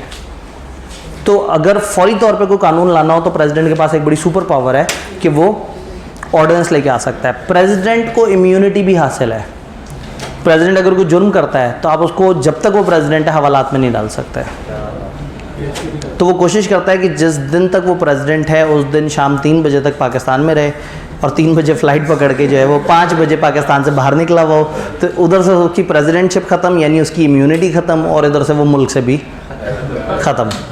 तो इम्यूनिटी है, यानी कि ये प्रेसिडेंट को इख्तियार है। तो प्रेसिडेंट कानून की सबसे बड़ी अथॉरिटी है। पुराने ज़माने में एक बहुत बड़ी पावर होती थी इसके पास, जो ख़त्म कर दी गई है, कि अगर इसे लगता है कि नेशनल असेंबली सही काम नहीं कर रही तो वो वन फाइन गुड डे एक साइन करता था और पूरी असेंबली डिसॉल्व हो जाती थी और दोबारा से फिर सारे मुसीबतें होती थी। तो ये बड़ी ख़तरनाक पावर होती थी। तो जरदारी ने इस चीज़ को रियलाइज़ किया था कि ये पावर ख़त्म करा देनी चाहिए, नहीं तो हम तो हर वक्त ही ब्लैकमेल होते रहेंगे। तो उसके बाद से सदर बेचारा जो है ना थोड़ा सा नीवा सा होकर चलता है। वो बिल्कुल ही मतलब हाँ किसी काम का नहीं रहा। वो गरीब ज़्यादा से ज़्यादा ऑर्डिनेंस ला सकता है या किसी एक आध बिल को एक आध दफ़ा रिजेक्ट कर सकता है। अगली दफ़ा जब वो दोबारा से कहीं पाजन की है उसको फिर उसको साइन करना पड़ता है। तो मासूम आरिफ अलवी पे आप लोग जो है ना मत गुमान मत किया करें कि वो कप्तान से गद्दारी कर रहा है, वो कानूनी तौर पे फंसा हुआ है। अच्छा जी, खैर जो आप लोग भी तो फ़ौरन से गद्दारी के वो चला देते हैं ना, सर्टिफिकेट जारी कर देते हैं, तस्वीरें लगा के नेट पे डाल देते हैं। तो ये 4 तरह के पिलर्स हैं। अब इन 4 पिलर्स में ये लोग कानून बना रहे हैं। जुडिशरी पे हम बात नहीं करेंगे, अदलिया के ऊपर अब कैसे बात कर सकते हैं, एस्टेब्लिशमेंट पे हम ज़्यादा बात नहीं करेंगे, ठीक है। ये हसास टॉपिक्स हैं, हम इन पे बात कर लेंगे। जो हमारे अवामी नुमाइंदे हैं, मतलब ये हमारे वोटों से आए ना, इन पे बात करते हैं। नेशनल असेंबली और सेनेट वगैरह, इसमें क्या सिलसिला होता है। हम कहते हैं लेजिस्लेशन, पाकिस्तान पार्लियामेंट की तरफ से जो कानून आया है नॉर्मली उसको लेजिस्लेशन कहते हैं। पाकिस्तान में फेडरल पार्लियामेंट्री सिस्टम है। प्रेसिडेंट हेड ऑफ स्टेट है, prime minister head of government है। मुझे तो लगता है स्टेट और गवर्नमेंट एक ही चीज़ होते हैं, नहीं। रियासत और हुकूमत, हुकूमत का मतलब है करंटली मुल्क में कौन रूल कर रहा है, प्राइम मिनिस्टर उनका हेड है। और रियासत है पाकिस्तान, पाकिस्तान का हेड कौन है, प्रेसिडेंट। तो आरिफ अलवी पाकिस्तान का हेड है। और आजकल कौन है, वो अभी चल रहा है या अभी केयर टेकर आ गए हैं, पता नहीं। वो केयर टेकर ने कब से आना है, ठीक है। तो चलें, फ़िलहाल शहबाज शरीफ जो है वो हेड ऑफ गवर्नमेंट। अच्छा, इसके अंदर मजलिस शूरा है। मजलिस शूरा समटाइम इन 2 को कहते हैं और समटाइम इन तीनों को कलेक्टिवली भी कह देते हैं। यानी हम कहते हैं प्रेसिडेंट और पार्लियामेंट मिलकर मजलिस शूरा है। कुछ कानून में ज़्यादातर इन 2 को मजलिस शूरा कह देते हैं, नेशनल असेंबली और सेनेट को। अब इसमें क्या फ़र्क है, एक एक करके देखते हैं। पहले प्रेसिडेंट की बात कर लेते हैं। प्रेसिडेंट के बारे में किताब कुछ बताना चाह रहे हैं। प्रेसिडेंट हेड ऑफ स्टेट है और सिंबल ऑफ यूनिटी है, यकान का तख़ुवत का मरकज़ और सितारा जगमगाता हुआ। प्रेसिडेंट मुस्लिम होना चाहिए। 5 साल के लिए से सिलेक्ट करते हैं सेनेट, नेशनल असेंबली और मेंबर ऑफ प्रोविंशियल असेंबली। कभी नेट पे सर्च कीजिएगा तो आपको एक बड़ा अजीब सा वोटिंग का सिस्टम नजर आएगा, जिसमें प्रोविंशियल वोट्स भी होते हैं, नेशनल वोट्स भी होते हैं, सेनेटर्स के वोट भी होते हैं, और उसकी मदद से एक ऐसा प्रेसिडेंट आता है जो सबका तकरीबन नुमाइंदा होता है। लेकिन ऑब्वियसली जिसके पास जितनी बड़ी मेजॉरिटी होगी नेशनल असेंबली में, उसकी वोट्स ज़रा ज़्यादा हावी हो जाएंगे, क्योंकि सबसे ज़्यादा जो इंसान बैठे होते हैं वो नेशनल असेंबली में बैठे होते हैं। सेनेट में भी कम होते हैं, प्रोविंशियल असेंबली में भी कम होते हैं। प्रेसिडेंट री इलेक्ट हो सकता है, लेकिन एक बंदा लगातार 2 टर्म से ज़्यादा तक नहीं सदर बन सकता, उसको 1 टर्म का ब्रेक लेना पड़ेगा, फिर वो दोबारा सदर बन सकता है। नेशनल असेंबली की मेजॉरिटी नॉर्मली प्रेसिडेंट को अपॉइंट करती है। प्रेसिडेंट उन कवानीन को अप्रूव करता है जो असेंबली और बाद में सेनेट की तरफ से आए होते हैं। और आखिरी बात सुन के हंसना नहीं है, प्राइम मिनिस्टर को गाइड करता है इन मैटर ऑफ नेशनल इंपॉर्टेंस। मुल्क की अहम अमूर पे मिस्टर प्राइम मिनिस्टर को गाइड करता है कि आपको मुल्क को कैसे लेके चलना चाहिए। इग्नोर करते हैं। Prime minister federal cabinet, prime minister कौन है, नेशनल असेंबली वालों ने मिलकर अपने लिए एक बंदा चूज़ किया। यानी कि अगेन वही बात है, मैंने कहा पाकिस्तान एक कंपनी की तरह चल रहा है, तो हम सारे कंपनी के मेंबर्स हैं, हम सब ने वोट से कुछ डायरेक्टर्स को चूज़ करना है। हमने अपने अपने इलाके से नेक, मुत्तकी, परहेजगार, आबिद व जाहिद, सादिक, अमीन लोगों को चूज़ करना है। इन सारे लोगों ने आगे जाके हुकूमत करनी है। फिर ये सारे लोग अपने में से जो सबसे बड़ा शरीफ होगा उसके छोटे भाई को मतलब जो इनमें से सबसे ज़्यादा बेहतर होगा वो उसको प्राइम मिनिस्टर के तौर पे सिलेक्ट कर लेंगे। तो टेक्निकली प्राइम मिनिस्टर हम सिलेक्ट कर रहे हैं, हमने जिन लोगों को सिलेक्ट किया उन्होंने जिसको सिलेक्ट किया, इसका मतलब हमारे नुमाइंदों की ख्वाहिश है ना वो। तो हमें इख्तियार दिया था कानून ने कि मुझे अगर बंदा अच्छा नहीं लगता मैं उसे वोट ना डालूं, मेरे लाग में कोई बंदा बहुत अच्छे काम करवाता है मैं उसे वोट डालूं। तो अगर वोटर अपने वोट को सही से इस्तेमाल करेंगे तो फिर मैक्सिमम मसले हल हो जाएंगे। लेकिन वोटर ठीक है, आपको लगता है कि बिरयानी खा के एक बंदा वोट बदल लेता होगा? और क्या उस जगह पे जब आप बैलेट बॉक्स के अंदर कागज़ डाल रहे हैं और उसको कोई नहीं देख रहा, तो बिरयानी खाने के बाद भी क्या आप अपना वोट वही नहीं दे सकते? तो आपको अगर कोई बिरयानी खिलाए या कीमे वाला नान खिलाए या कुछ भी खिलाए, आपने वो ज़रूर खाना है और वोट उसे देना है जो आपको लगता हो कि हाँ सही कैंडिडेट है। ठीक है, तो आप उसके पैसे ज़ाया करें ना जो गलत तरीके इस्तेमाल कर रहा है, पहले उसका नाम तो ज़ाया करें ना। एक भाई आपने खाया मतलब ज़ाया हो गया ना। अच्छा, मतलब ज़ाया इस सेंस में हो गया कि आप वोट नहीं देंगे ना उसके नुमाइंदे को, आप पता नहीं ज़ाया होने से क्या समझे थे। प्राइम मिनिस्टर समझ आ गया, तो इस इंडिविजुअल को बाद में प्रेसिडेंट इससे हलफ लेता है। इसके अंदर एक फेडरल कैबिनेट होती है, इसके अपने मिनिस्टर्स होते हैं, यानी कि प्राइम मिनिस्टर चूज हुआ, अब वो क्या करेगा, वो अपने तमाम एस्टेब्लिशमेंट के इदारों के ऊपर एक एक अपना बंदा बैठा देगा।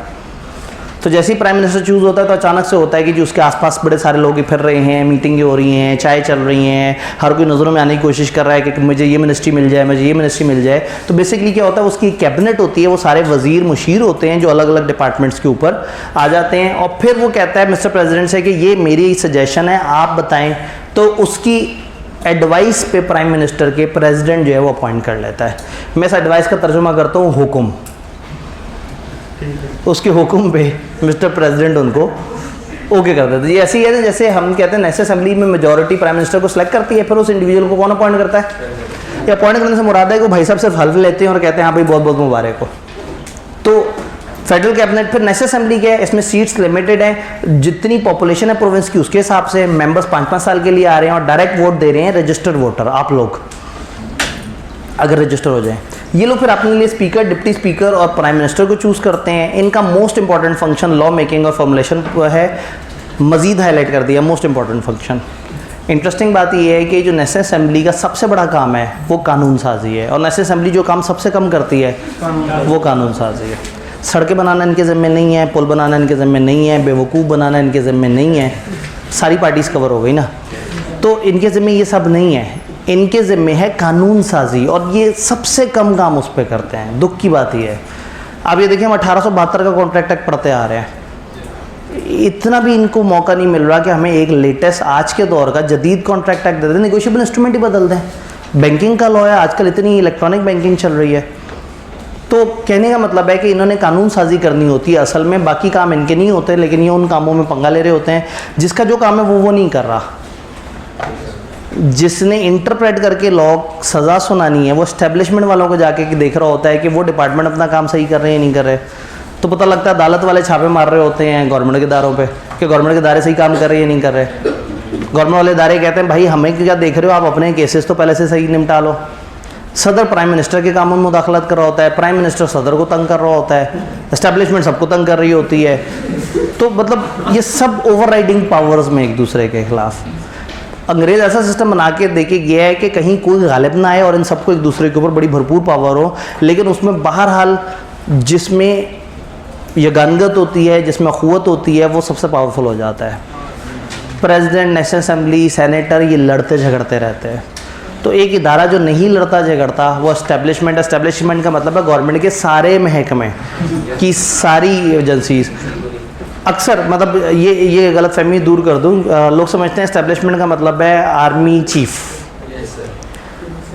एस्टेब्लिशमेंट, आर्मी चीफ कौन है? आर्मी चीफ एक फोर्स का चीफ है आर्मी का, उसके ऊपर एक और चीफ आएगा जो सारी फोर्सेस का चीफ है, उससे ऊपर सेक्रेटरी डिफेंस आएगा, सेक्रेटरी डिफेंस से ऊपर मिनिस्टर डिफेंस आएगा, और मिनिस्टर डिफेंस पाकिस्तान में मौजूद बहुत सारी मिनिस्ट्रियों में से एक का मिनिस्टर है।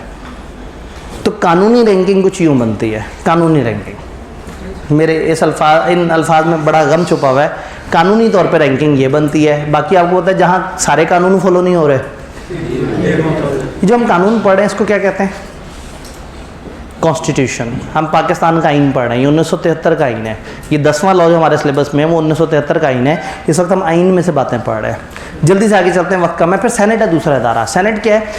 नेशनल असेंबली के लोग रजिस्टर वोटर ने सेलेक्ट किए। अब आपने वोट दे के सेलेक्ट कर दिया, तो आपने सेलेक्ट कर दिया अपने इलाके का जागीरदार, आपने सेलेक्ट कर दिया अपने इलाके का बदमाश, आपने सेलेक्ट कर दिया वो जो पावर वाला बंदा है। आपने पढ़ाई लिखाई तो देखी ही नहीं, आपने तो शख्सियत की बात की, आपने तो पावर की बात की, आपने तो नान खा के वोट दिया।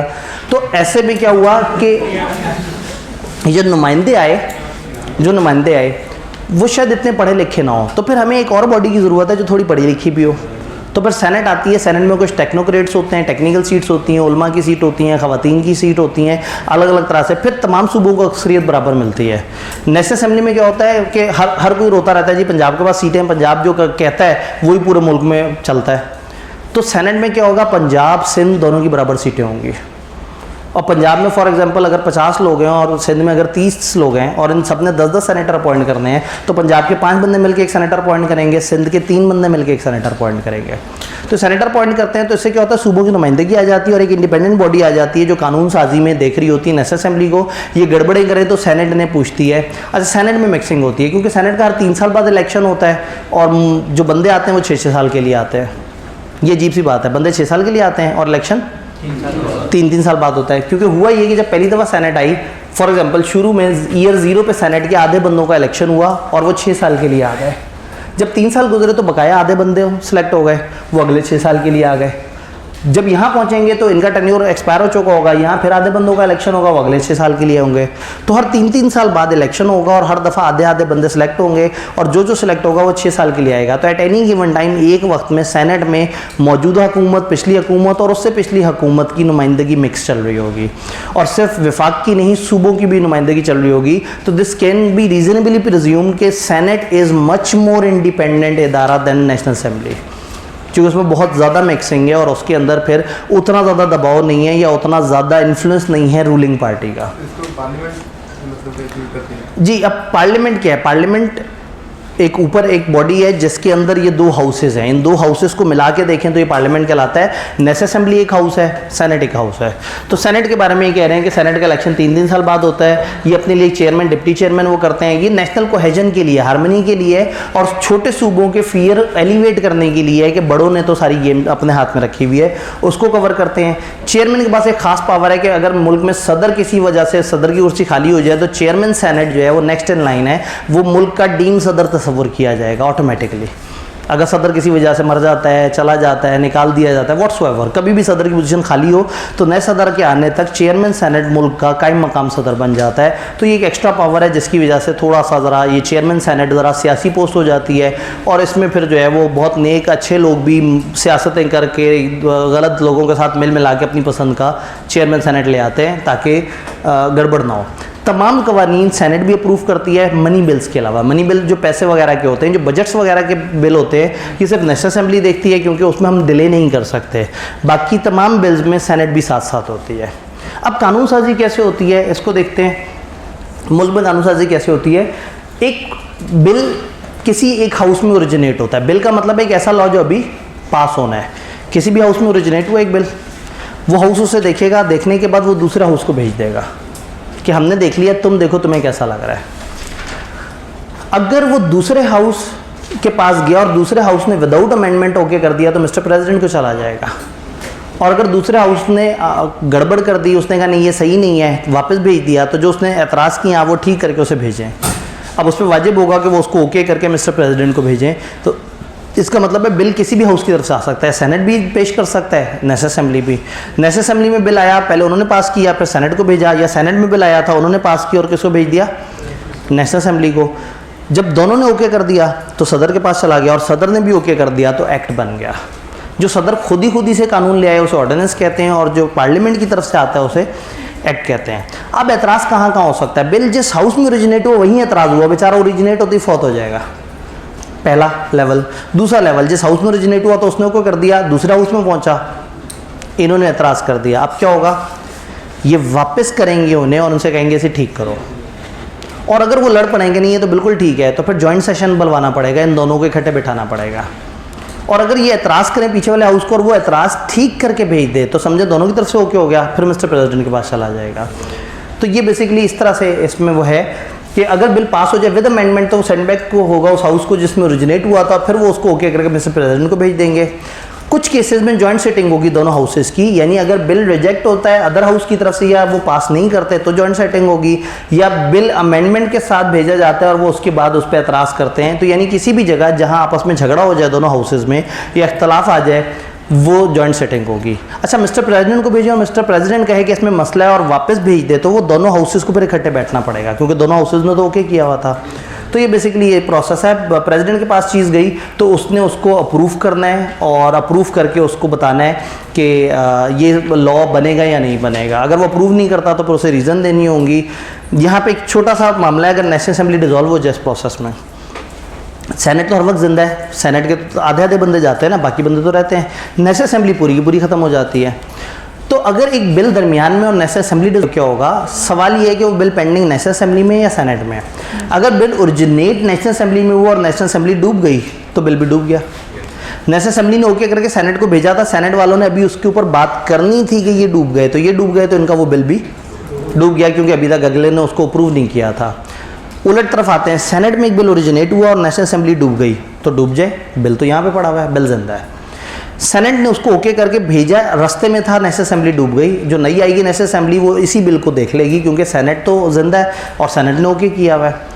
तो आसान अल्फाज में अगर बिल सेनेट में ओरिजिनेट होगा तो नेशनल असेंबली के डिसॉल्व होने से ख़त्म नहीं होगा, और अगर बिल नेशनल असेंबली में ओरिजिनेट हुआ है तो उसके डिसॉल्व होने से वो ख़त्म हो जाएगा। तो किताब में कुछ निशानियाँ बताएंगी, बिल अगर पेंडिंग नेशनल असेंबली में या pass by it but pending in senate तो लैप्स हो जाएगा, और बिल अगर सेनेट में पेंडिंग है और नेशनल असेंबली की भी बारी नहीं आई तो बिल लैप्स नहीं होगा। किताब ने इसको एक फ़्लो चार्ट बना के भी समझाने की कोशिश की है सारे प्रोसेस को। मज़े का फ़्लो चार्ट है, जब आप याद कर लें चीज़ों को तो आप इसको देख लीजिएगा, इससे आपको पूरा फ़्लो समझ आ जाता है, लेकिन अभी दामन वक्त में उतनी गुंजाइश नहीं है। लेजिस्लेशन का प्रोसेस क्या है, मनी बिल नेशनल असेंबली में ओरिजिनेट होगा और ये सेनेट को नहीं जाएगा, ये डायरेक्ट मिस्टर प्रेसिडेंट को जाएगा। ऑर्डिनेंस, प्रेसिडेंट ऑर्डिनेंस बनाता है जब नेशनल असेंबली सेशन में नहीं होती या शदीद मजबूरी होती है। ये बिल 120 दिन तक जिंदा रहता है और 120 दिन के अंदर अंदर इसको नेशनल असेंबली से अप्रूवल की ज़रूरत, पार्लियामेंट से अप्रूवल की ज़रूरत होती है। एक कॉन्सेप्ट है डेलीगेटेड लेजिस्लेशन का। एस्टेब्लिशमेंट का काम है कानून को नाफिज करना और लॉ मेकिंग वालों का काम है कानून बनाना। मज़े की बात है कि उनको पता नहीं होता कि इधर क्या चल रहा है और इनके पास इख्तियार नहीं होता कि कानून बनाए। भाई एफबीआर के पास ये इख्तियार नहीं है कि टैक्स ऑर्डिनेंस बनाए, लेकिन एफबीआर अथॉरिटी है जो टैक्स को देख रही है, उसको पता है टैक्स में क्या मसले हैं। और जिनके पास इख्तियार है उन्हें पता ही नहीं डायरेक्ट इनडायरेक्ट टैक्स में फ़र्क क्या होता है। दुख की बात यह है कि उन्होंने कानून बनाना है। समटाइम क्या होता है कि जो ये बॉडी है कानून साजी करने वाले जो हजरात हैं, ये फॉरवर्ड कर देते हैं एक कानून एस्टेब्लिशमेंट को। उनसे कहते हैं कि ये टेक्निकल कानून है, हम चाहते हैं आप इसको करें। इसे कहते हैं डेलीगेटेड लेजिस्लेशन। उन्होंने अपना कानून उठा के इनको दे दिया, ये उस कानून को देखेंगे, इंटरप्रेट करेंगे, उसको टेक्निकल तरीके से अच्छे तरीके से बताने की कोशिश करेंगे। अब एफबीआर को कहेंगे टैक्स का कानून बनाओ, तो एफबीआर को पता है पाकिस्तान के मसलों मसाइल, वो एक ऐसा कानून बनाएगा जो सबके लिए बड़ा इफेक्टिव होगा। तो डेलीगेटेड लेजिस्लेशन के कुछ फ़ायदे भी हैं, कुछ नुकसानात भी हैं। डेलीगेटेड लेजिस्लेशन समझ आया कि कानून बनाने का काम आप फॉरवर्ड कर दें एस्टेब्लिशमेंट के इसी एग्जेक्टिव को। और जैसे कंपनीज़ एक्ट है जो इंशाल्लाह अगला आप पेपर पढ़ रहे होंगे, उसमें कंपनीज़ एक्ट को SCCP ने इसके ऊपर काम किया था। SCCP वो इदारा है जो कंपनियों को देखता है पाकिस्तान में, उसने उसके ऊपर काम किया था। तो एफबीआर अगर टैक्स पे काम करे, कोई और उस तरह से काम करे, तो फ़ायदा तो ये है कि लॉ बहुत प्यारा बन जाएगा। नुकसान ये है कि लॉ बहुत लेंथी हो जाएगा।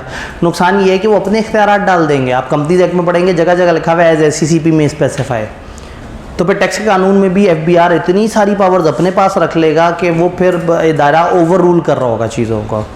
ये बल्कि हो सकता है, लेंथी हो सकता है, इसको अपडेट करना मुश्किल हो सकता है। फ़ायदे ये हैं कि टाइम बच जाएगा, एक्सपर्ट की ओपिनियन बन जाएगी, फ्लेक्सिबल है, इसके अंदर छोटी छोटी सी चेंजेस वो बड़े आराम से बता सकते हैं। तो इसके अपने फ़ायदे नुकसानात भी हैं। ये पहले वो पोर्शन है जो कि लॉजिकल है, जहाँ तक हम लॉजिक समझ सकते थे। अब आता है इसमें रट्टे वाला पोर्शन। मैंने चैप्टर को उलट कर लिया कि आपने पहले लॉजिक वाली बात कर ली, अब शुरू में आके रट्टे वाली बात करें। लॉ कैसे कहते हैं, सिस्टम ऑफ रूल्स वगैरह जो लोगों के बिहेवियर को कंडक्ट करने के लिए होता है। फिर किताब में बताना चाह रही है मर्केंटाइल लॉ कैसे कहते हैं।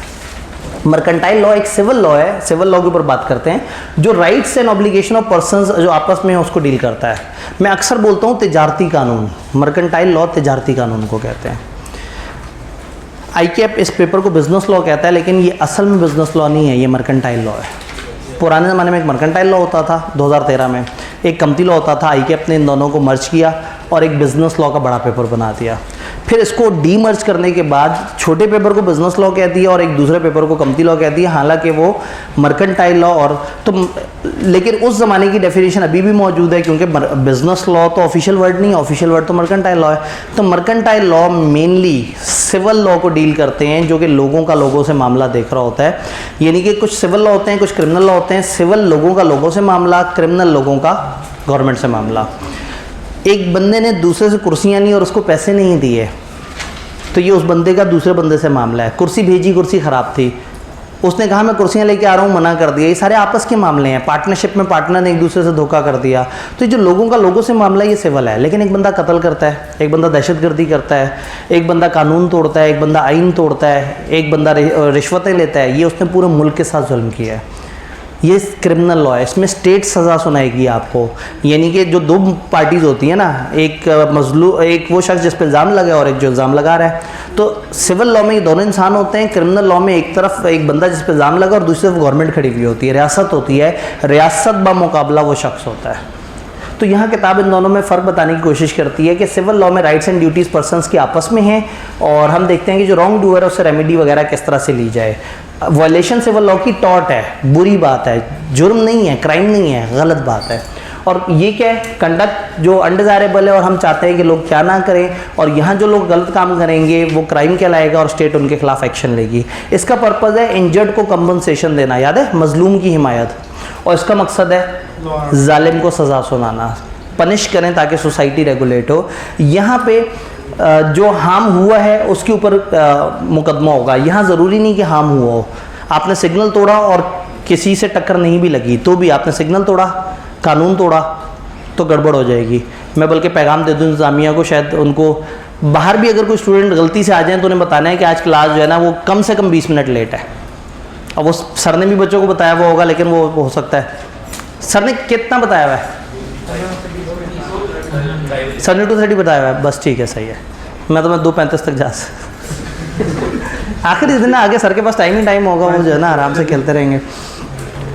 कहने का मतलब है सिविल लॉ में नुकसान हुआ है। याद है एक बंदे ने दूसरे को कुर्सियाँ नहीं सप्लाई की, और लेकिन मार्केट में रेट हल्का चल रहा था, नुकसान ही नहीं हुआ, तो कोई मसला नहीं था। लेकिन अगर आपने कोई जुर्म किया है तो भले आपने नुकसान किया या नहीं किया, आपको अदालत सज़ा सुनाएगी। तो बर्डन ऑफ प्रूफ, यहाँ पे बर्डन ऑफ प्रूफ है हल्का और यहाँ बर्डन ऑफ प्रूफ है भारी, क्योंकि यहाँ स्टेट ने सज़ा सुनानी हो, शायद सज़ाए मौत हो। तो यहाँ जब तक 100% बियॉन्ड ऑल डाउट्स, जब तक फैसला ना आ जाए तब तक बात नहीं होगी। और यहाँ हम कहते हैं कि ज़्यादा चांसेस भी हों कि ये ज़्यादा बुरा और ये कम बुरा, तो जो ज़्यादा बुरा उसको सज़ा मिल जाए। यहाँ रेमेडी, डैमेजेस और इस तरह की चीज़ें हो सकती हैं। रेमेडी जो है फ़ाइन भी हो सकता है और कैद भी हो सकती है। याद है कॉन्ट्रैक्ट एक्ट में हमने कहीं ये नहीं कहा था कि इस बंदे को जेल भेज देंगे। हम कहते थे उसे कहेंगे मेरा नुकसान हुआ है, मुझे पैसे दो, मुझे पेनल्टी दो, लेकिन हमने जेल तक की बात नहीं की थी। यहाँ जेल शेल वगैरह भी हो रही है। इसकी कुछ एग्जांपल, कॉपीराइट डिस्प्यूट कि एक बंदे की एक बनी हुई चीज़ है दूसरे ने चोरी कर ली और तो उसका नुकसान हुआ। कैरेक्टर डिफेमेशन, हतक की इज्जत, और जो कॉन्ट्रैक्ट एक्ट वगैरह। आप एग्जांपल देना चाहें तो आप कॉन्ट्रैक्ट एक्ट और पार्टनरशिप को यहाँ एग्जांपल दे सकते हैं।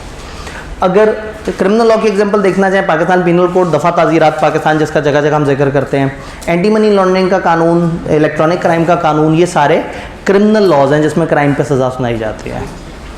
लॉ के सोर्सेज क्या हैं, लॉ कहाँ से आता है? वो कहते हैं लॉ के कुछ सोर्सेज हैं, या लेजिस्लेशन से आता है, यानी कि पार्लियामेंट या सदर ऑर्डिनेंस या एक्ट बनाते हैं। दूसरा प्रेसिडेंट क्या होते हैं? अदालतों की किए हुए फैसले। अगर कुछ सीनियर अदालतों ने कुछ फैसले किए हैं तो जूनियर अदालतों में वो फैसले मानने वाजिब होते हैं।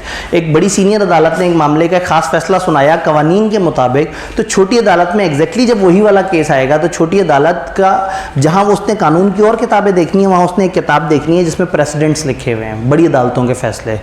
अगर तो फैक्ट सेम है तो वो वही फैसला सुनाएंगे जो बड़ी अदालत ने सुनाया था। दुख की बात है कि अगर बड़ी अदालत ने गलत फैसला सुना दिया तो ये भी गलत फैसले को कानून मान लेंगे। तो जो जुडिशल सिस्टम है उसमें कानून की एक और किस्म भी होती है, प्रेसिडेंट उनके लिए पिछले हुए कानून जो है वो भी कानून रखते हैं।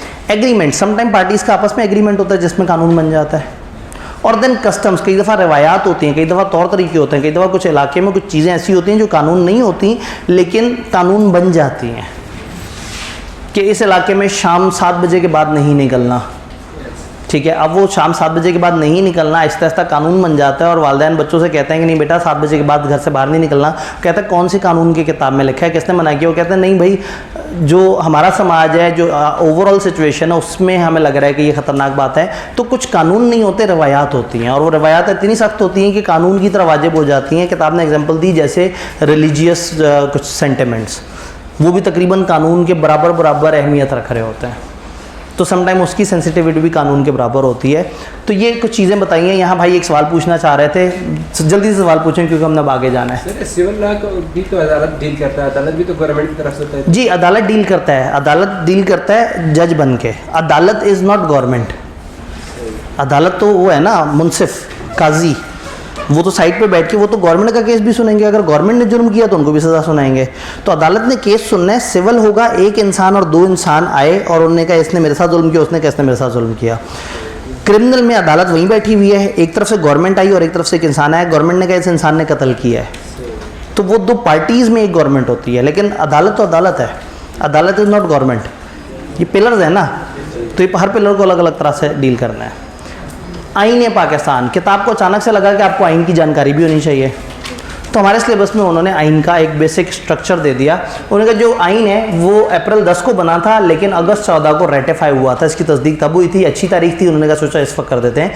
ये सबसे सुप्रीम लॉ है, ये तमाम मुल्क के सारे लॉ को ओवरराइड करता है। मुल्क में कोई भी लॉ कॉन्स्टिट्यूशन के अगेंस्ट नहीं आ सकता। कॉन्स्टिट्यूशन में एक प्रीएम्बल है, यानी प्रीफेस है, दिबाचा है, इसके 12 पार्ट्स हैं जो अलग अलग चीज़ें बता रहे हैं, उसमें 5 स्केड्यूल्स हैं जिसमें कुछ इन्फॉर्मेशन है। काश इतना कह देते हम भी मुस्कुरा के मान लेते। उन्होंने आगे से बताना शुरू कर दिया कि कौन कौन से पार्ट में क्या क्या लिखा हुआ है और कौन कौन से पार्ट में कौन कौन से आर्टिकल्स हैं। ये पार्ट का नाम लिखा हुआ है, ये आर्टिकल नंबर हैं। जैसे सेक्शंस होते हैं ना, इस तरह से आपने सुना होगा आर्टिकल 62-63, आर्टिकल फलाना, आर्टिकल 58(2)B। तो गवर्नमेंट के इस कानून में आर्टिकल्स होते हैं। तो ये उन्होंने बताया ये वाला पोर्शन, इसमें ये वाले आर्टिकल्स और इसमें मोटी मोटी ये वाली बातें। अनफॉर्चुनेटली आई कैप एक्सपेक्ट कि हमें ये पूरा याद होना चाहिए। उन्होंने ये सिलेबस में को 2-3 अटैम्प्ट पीछे ऐड हुआ है, 3-4 अटैम्प्ट पीछे, और उन्होंने उसके बाद से इसको 2-3 दफ़ा पूछ भी लिया है। MCQ में भी पूछ लिया। एक दफ़ा एक MCQ आया, जैसे इसमें ना एंड पे वो लिखे हुए हैं स्केजुअल्स। एक दफ़ा एक MCQ आया, उन्होंने कहा इन 4 में से बताओ कोई एक जो स्केजुअल ना हो। अब आपको 5 स्केजुअल के नाम याद होंगे तो आपको समझ आएगा कि इन 4 में से स्केजुअल कौन सा नहीं है। फिर हर पोर्शन का अलग अलग। तो इसमें मैं क्या गाइड कर सकता हूँ, ये कि आपने ये जो सेंटर वाला है आर्टिकल नंबर ये याद नहीं करना, ये फिर टू मच बेरहमी हो जाएगी कि हम आर्टिकल नंबर भी याद करें। ये पोर्शन और यहाँ से कुछ की पॉइंट्स मैंने क्या किया, की पॉइंट्स को अंडरलाइन कर दिया है कि आप बाद में कभी किसी टाइम पे वीडियो देखें तो आप इस अंडरलाइन पोर्शन को उठा के हाईलाइट कर लें। अगर आप इतने पोर्शन को जहन में रखें तो भी काम चल जाएगा। फिर मैंने सोचा कि जब मैं अंडरलाइन कर रहा हूँ और दिखाई रहा हूँ तो मैं एक दफ़ा अगली मेहनत भी कर लूँ। तो जब आपने रट्टा लगाना ही है और की पॉइंट्स जहन में रखने हैं, ज़रूरी नहीं कि आप पूरा वर्ड बाय वर्ड याद करें, बस आप की पॉइंट्स आपके जहन में हो। कि फॉर एग्जांपल इस पोर्शन में इंट्रोडक्टरी में आइडेंटिफिकेशन ऑफ कंट्री होगी, इसकी टेरिटरीज का जिक्र होगा और एक्सप्लॉयटेशन ऑफ इंडिविजुअल्स का जिक्र होगा। की पॉइंट जहन में रखने, पेपर में खुदा ना खास्ता आ जाए तो आप उनको जोड़ के कुछ ना कुछ सेंटेंस बना लें। तो ये एक छोटी सी डायग्राम, इसमें एक सफ़े पे सारे पोर्शंस हैं और सारे पोर्शंस में से कुछ कीवर्ड्स इकट्ठे कर दिए कि प्रीएम्बल में ऑब्जेक्टिव ऑफ कॉन्स्टिट्यूशन है, Muslim in accordance with Quran and सुन्ना काम करें, माइनॉरिटीज़ और guarantee of fundamental rights. Introductory में इस्लामिक रिपब्लिक ऑफ पाकिस्तान है, डिवाइडेड इनटू 4 टेरिटरीज और रिलीजन ऑफ स्टेट है। फलाना में ये चीज़ है, ये चीज़ है, ये चीज़ है। तो मैंने क्या किया, इन सारे पार्ट्स के ऊपर उनकी मोटी मोटी सी समरी या की पॉइंट्स दे दिए हैं कि आपके पास ये चीज़ हो। इस कागज़ को हम अलग से भी ग्रुप में शेयर कर देंगे भाई, अगर नोट कर रहे हैं तो ये वाला पेज हम अलग से भी ग्रुप में शेयर कर देंगे। वो जो ग्रुप चल रहा है जिसमें बी लॉ में, वो दोनों ग्रुप्स में हम इसको शेयर कर देंगे। तो ये वहाँ पे होगा, तो आपको ये देख के आप इसको आराम से इंशाल्लाह रट्टा लगा सकेंगे। अनफॉर्चुनेटली रट्टा है और ये चैप्टर फुल ऑफ रट्टा है। दुआ करेंगे पहले पोर्शन से सवाल आ जाए, जो हमने पढ़ा वो लॉजिकल है, आसान है। इसमें क्रैमिंग थोड़ी ज़्यादा है, लेकिन क्रैमिंग आसान हो सकती है। बस इस सफ़े को याद कर लें तो एटलीस्ट ये आइन वाला मामला तो सीधा होता है। डन। यहाँ पर हम चलते हैं एंड ऑफ सेशन की जो डिस्कशन है। इसका मतलब है चैप्टर 18 हम आर्बिट्रेशन नहीं कर सके, जो मैं अलग से अब आप लोगों को वीडियो की फॉर्म में अवेलेबल करवा रहा हूँ इंशाल्लाह ताला। लेकिन कुछ बड़ी अहम बातें जो करनी ज़रूरी हैं आपको समझाने के लिए, अल्लाह करे आप समझ सकें।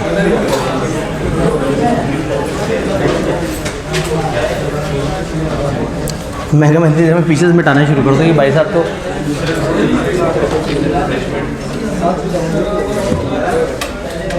ये इसने बचपन में नीडो पिया होता ना।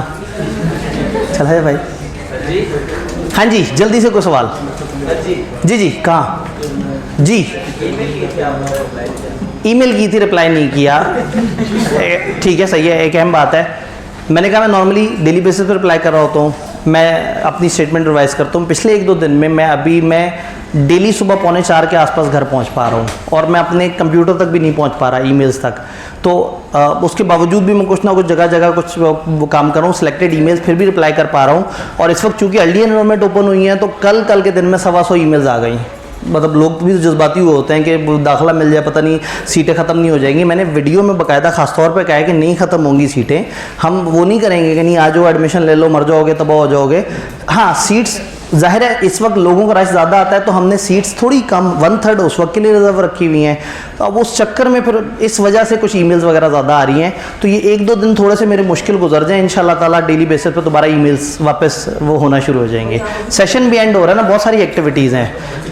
पिछले 2-3 दिन से आपने देखा है ज़रा थोड़ी सी शोर शराबा ज़रा ज़्यादा चल रहा है, तो वो अगले सेशन की एक्टिविटीज़ अभी शुरू हुई हुई हैं, तो इसलिए मैं थोड़ा सा फंसा हुआ हूँ। लेकिन इंशाल्लाह ताला आप परेशान नहीं होंगे। जब भाई ने पूछ ही लिया है तो मैं ईमेल दोबारा भी लिख दूँ।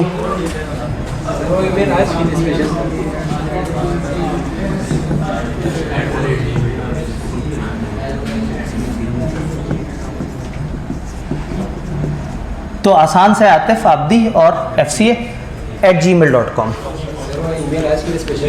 जी, वो ईमेल आज के लिए तो ईमेल आज के लिए था, मैंने कहा ईमेल आज के लिए किया था। नहीं, एक ईमेल तो ऐसी मैंने जवाब दिया है। एक भाई ने मुझे ईमेल की थी कि सर वो आखिरी दिन है तो क्लास में एक पार्टी होनी चाहिए। ये ईमेल जो है वो मुझे नज़र आ गया। मतलब वही बात है कि ईमेल मैंने जब देखी कि लंबी लंबी, मैंने कहा तसल्ली से जब टाइम होगा तो ये वाली ईमेल को मैंने रिप्लाई कर दिया था। मेरे ख्याल में रिप्लाई शायद वो बच्चे तक नहीं पहुँचा अभी तक। तो वो रिप्लाई यही किया था कि भाई मतलब इस वक्त हमारा दामन वक्त में गुंजाइश कम है, ऑलरेडी मारा मारी चल रही है। अगर थोड़ा पहले बताया देते तो शायद आपको मतलब लेक्चर के स्टार्ट में या कुछ और इस तरह से वो कर लेते। और वैसे भी मतलब ट्रीट यही है कि आप लोगों ने पढ़ लिया। और बीच में हमने जिस दिन बारिश वाले दिन बच्चे आए थे, तो हमने पूरी क्लास जिसमें 250 बच्चे होते हैं और फोल्डिंग्स डाल के 200 से ऊपर बच्चे चले जाते हैं, उस पूरी 200 प्लस वाली क्लास वाले कमरे में जितने भी लोग उस दिन आए हुए थे, ठीक है, कम से कम गिनती तो पूरी हो ना, उन सारे लोगों को 100% बच्चों को चाय मिली थी और जो है वो महसूस हुए थे उस वक्त। अच्छा खैर, असल में बस यही था। मैंने उस बच्चे को भी यही कहा था कि भाई इस वक्त प्रॉब्लम है कि मार्जिन कम है हमारे पास टाइम का, और अगर कोई नॉर्मल डेज होते टाइम कम होता, इवन ये पॉलिसी ना आई होती तो थोड़ी गुंजाइश निकल आती। 2-3 बातें हैं। मैं सबसे अहम बात जो है that is hands on course. अजीब सी बात है, मुझे इस वक्त नहीं करनी चाहिए लेकिन मुझे यकीनन करनी चाहिए। लोग शदीद नहीं परेशान रहते हैं। एक दफ़ा मैं आपको और जहमत दूंगा अगर रोशनी कर सकें। हैंड्स ऑन कोर्स, थोड़ा सा मैं आपको फ्रेमवर्क बताऊं। हैंड्स ऑन कोर्स क्या है? कैफ कंप्लीट होने से पहले आपने 2 हैंड्स ऑन कोर्स करने होते हैं। एक को पीपीई कहते हैं, एक को एमएस ऑफिस कहते हैं। एमएस ऑफिस रिलैक्स है, एमएस ऑफिस है ऑनलाइन, मतलब ऑनलाइन भी ऑप्शन है, फिजिकल भी ऑप्शन है। एमएस ऑफिस में आपको पर मंथ आवर्स की लिमिटेशन नहीं होती। आपने शुरू होने के 3 महीने के अंदर 70 आवर्स के लेक्चर लेने होते हैं, और आप माशाल्लाह जिस रफ्तार से लेक्चर लेते हैं तो आप लोगों के लिए वो 70 आवर्स कभी भी मसला नहीं है। MS office is no more a tension, लेकिन PPE is a tension. PPE physically आके लेना पड़ता है और 70 घंटे लेना पड़ता है, और 70 घंटे आईकेप कहता है कॉलेज ने स्प्रेड कर देना है। किसी वीक 8 घंटे से ज़्यादा कॉलेज नहीं पढ़ा सकता, वरना हम 1 महीने पेपरों के फ़ौरन बाद 1 महीने ऐसी क्लासें रखेंगे ठकाठक और सारा आपका कोर्स कंप्लीट हो जाए। तो किसी हफ्ते 8 घंटे से ऊपर क्लासें नहीं हो सकती, 3 महीने से कम में कोर्स खत्म नहीं करा सकते। तो ऐसे रूल्स रखे हैं कि आपको 3 महीने पे उसको स्प्रेड करना पड़ता है। अब जब आप पढ़ रहे होते हैं ना अपने बाकी कोर्सेज, आपने 8 पेपर पढ़ने हैं, आपको हैंड्स ऑन कोर्स पेपर नहीं काउंट होता क्योंकि इसका इम्तिहान नहीं देना होता। लेकिन इंटरेस्टिंगली स्पीकिंग आपके कैफ में 10 पेपर्स हैं, 8 नहीं है। ये 2 पेपर अगर पास नहीं हुए हुए या इन 2 का सर्टिफिकेट आपके पास नहीं है तो आप फर्म के लिए एलिजिबल नहीं है। तो आपने आइडियली इसको प्लान करना होता है। तो मैं हमेशा मानता हूँ कि जो फर्स्ट अटैम्प्ट है ना स्टूडेंट्स की, उसमें तो वो पहली दफ़ा सीए में आए हैं, उनको कुछ और नहीं करना चाहिए। वो 2-3 पेपर जो कर रहे हैं उनको बस वो पेपर करने चाहिए। लेकिन जब सेकंड अटैम्प्ट में जाएं, यानी कि अब मोस्ट प्रॉब्ली आप लोग जो कि अगर मुझे आज बीलो में नज़र आ रहे हैं तो मोस्ट प्रॉब्ली आप लोगों की आने वाली अटैम्प्ट ज़्यादातर चांसेस हैं कि सेकंड अटैम्प्ट हो। आइडियली सेकंड अटैम्प्ट के स्टार्ट से आपको कम से कम पीपीई उठा लेना चाहिए, ताकि वो 3 महीने जिसमें 1.25 महीने तक तो रिजल्ट की अनसर्टेनिटी होती है, पता नहीं क्या आना है, और रिजल्ट आने के महीने तक उसका शौक, पास हो गए होते हैं ना तो बंदा शौक में बैठा हुआ होता है कि ये क्या हुआ। तो मैं हमेशा पॉजिटिव बात निकालने की कोशिश करता हूँ हर जुमले में से। तो आप स्टार्ट में पीपी कर लें। ये वो टाइम है जो आपका जब टीचर भी जज्बाती नहीं होते, बहुत ज़्यादा मारधाड़ भी नहीं चल रही होती पढ़ाई में, तो इस वक्त आप उसको कवर कर लें, ताकि उन 3 महीनों के बाद जब अगले 3 महीने जब ज़रा पढ़ाई का ज़्यादा जोर है, फॉर एग्जांपल अगर मैं आने वाले सेशन की बात करूं तो सितंबर एंड पे ज़्यादातर colleges hands on courses start कर देंगे, इंक्लूडिंग हम ये नहीं कह रहे कि आप लाजमी यहाँ एडमिशन लें। मैं सिर्फ बताना ये चाह रहा हूँ कि आपको ये पता होना चाहिए, दिस इज़ नॉट मार्केटिंग या कॉलेज की पोस्ट, दिस इज़ एक पब्लिक सर्विस के आप लोगों को ये पता होना चाहिए कि this is the right time. आपने अगले सेशन में आते साथ ही जहां पे भी हो, जो भी हो, जिस भी कॉलेज से आप उठाएं, आपने हैंड्स ऑन कोर्सेज में पीपी लाजमी उठा लेना है। सितंबर के एंड से स्टार्ट होगा तो अक्टूबर का एंड, नवंबर का एंड, दिसंबर के एंड के आसपास आप खत्म करके बैठे होंगे तो मार्च में आपका पेपर होगा। लेकिन अगर आपने देर से उठाया, कुछ लोगों को सेशन के बीच में याद आया और वो बेचारे बड़े मुश्किल में थे कि वो पेपर तैयार करें या पीपी को टाइम दें। पीपी के फिर बैचेस वगैरह होते हैं, कोई एक हफ्ते में 1 दिन वाला बैच होता है, कोई हफ्ते में 2 दिन वाला बैच होता है, कोई 5-6 दिन वाला बैच होता है। हम हर तरह के बैचेस भी बनाते रहते हैं ताकि अलग अलग तरह के स्टूडेंट्स फैसिलिटेट हों। लेकिन दिस इज इंपॉर्टेंट कि पीपी आपने लाजमी करना है, नहीं तो ये अटक गया ना एक दफ़ा तो आप हर वक्त परेशान रहेंगे कि इसको मैं किस वक्त कवर करूं। आइडियली जब आपकी थर्ड अटैम्प्ट हो तो थर्ड अटैम्प्ट के स्टार्ट में आपने एमएस ऑफिस ऑनलाइन ले लेना है और फिर परेशान नहीं होना। इवन आप एक और काम भी कर सकते हैं, ये जो सेकेंड अटैम्प्ट है इसमें जब आप पहुंचे लास्ट मंथ में, फॉर एग्जाम्पल आप पहुंचे फरवरी में, आपने किसी भी कॉलेज से कह दिया मुझे दे दे ऑनलाइन, उन्होंने दे दिया, आपने अपने पास जेब में रख लिया, आप अपना पेपर तैयार करते रहे, 1.5 महीने तक आपने पेपर तैयार किया, पेपर दिया, पेपर देने के बाद 1-1.5 महीना जो बचा था आपने इसके आर्स पूरे कर लिए। चूँकि रजिस्ट्रेशन के बाद 3 महीने का काउंटर शुरू होता है, तो 3 महीने गुजारने के बाद जो है ना चीज़ें वो कवर होती हैं। तो ये पीपी एट स्टार्ट करें, एमएस ऑफिस कभी भी कर लें। आइडियली ये है कि आप ये पीपी ख़त्म हो फिर एमएस ऑफिस में 1-8 महीने बाद तब एडमिशन ले लें। आप अगले सेशन के स्टार्ट में ले लें या पिछले सेशन के एंड पे ले लें, आपने बस कोई से 1-1.5 महीने उसको ऑनलाइन अटेंड करना है। अगर फिजिकल अटेंड करना चाहते हैं तो फिर थर्ड सेशन के स्टार्ट में फिजिकल अटेंड करें। हमारे पास तकरीबन शायद 3 या 4% फिजिकल एडमिशन्स है, चूँकि जब ऑनलाइन है और वो हैवी स्क्रीन डिपेंडेंट तो ज़्यादातर लोग उसमें आते हैं। तो बस ये आपको पता होना चाहिए कि ये आपका राइट टाइम है। दूसरा थोड़ा सा इस पे बात करते हैं, जो नई जो लिमिटेशंस आई हैं। पहले क्या होता था, ग्रुप ए के 4 पेपर, ग्रुप बी के 4 पेपर, आप इन 4 पेपरों में से कौन से 4 पेपर, R1 टैक्स, CM में बी लॉ, और फिर इधर क्या होता था आपका R2 MFA C law audit. आई के अपने पहले ही रूल रखा हुआ था कि आप यहाँ के 2 पेपर पास करेंगे तो फिर आप आगे जा सकते हैं। अब वो रूल ख़त्म हो गया है। इसमें एक पॉजिटिव है और एक नेगेटिव है। पॉजिटिव बहुत बड़ा ये है कि आपके जितने भी पेपर का जो भी स्ट्रक्चर है, यानी कि पहले क्या होता था, लोग ग्रुप ए के पेपर देने के बाद कंफ्यूज रहते थे और दाखिला लेते थे, नहीं लेते थे तो भी जो है पीछे का पेपर रह जाता था, तो वो ग्रुप बी में ए में वापस जाना पड़ता था। कॉलेज से जाके कहते थे पैसे वापस करो, कॉलेज कहता था कौन हो तुम, और वो मतलब झगड़े शुरू हो जाते थे। अब वो झगड़े ख़त्म हो गए, मामला इजी हो गया, आपके ये ग्रुप बी के पेपर रिलैक्स हो गए। लेकिन 2 पेपरों के ऊपर रिस्ट्रिक्शन लगा दी, एक पे जायज़ और एक पे नाजायज़। FR2 वो कहते हैं FR2 आप तब दे सकते हैं जब आपका FR1 पास हो, अपीयर नहीं, पास हो। वो कहते हैं MFA आप तब दे सकते हैं जब आपका कॉस्ट पास हो। ये थोड़ी सी बदतमीजी की है। कॉस्ट और MFA का ताल्लुक बड़ा थोड़ा सा है, बहुत ही थोड़ा सा, लेकिन R1 की बेस बहुत ज़रूरी है FR2 के लिए, तो ये चीज़ मेक सेंस। लेकिन इन रिस्ट्रिक्शन के बाद टेक्निकली अब आपके 2 ग्रुप्स बन गए हैं,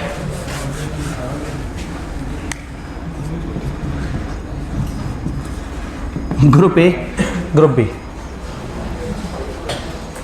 6 पेपर यहाँ आ गए और 2 पेपर यहाँ आ गए।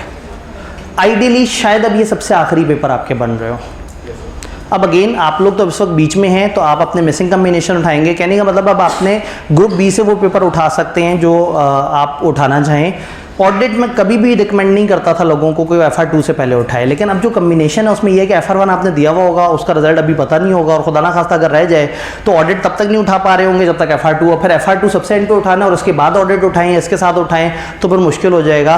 तो अब ऑडिट हो सकता है लोग दरमियान में उठा रहे हों। तो अब अगेन जो ऑडिट के टीचर्स हैं, हम लोग मतलब मैं खुद भी 1-2 टीचर्स के साथ ये प्लान है कि उनसे मुलाकात करके कहूँ कि हम लोग अब प्लान ये रखा करें कि हम ऑडिट में बच्चों को खुद ही से FR2 के वो वाले कॉन्सेप्ट जो ऑडिट में इस्तेमाल होने हैं हम अपने ऑडिट के लेक्चर में इनकॉर्पोरेट कर दें।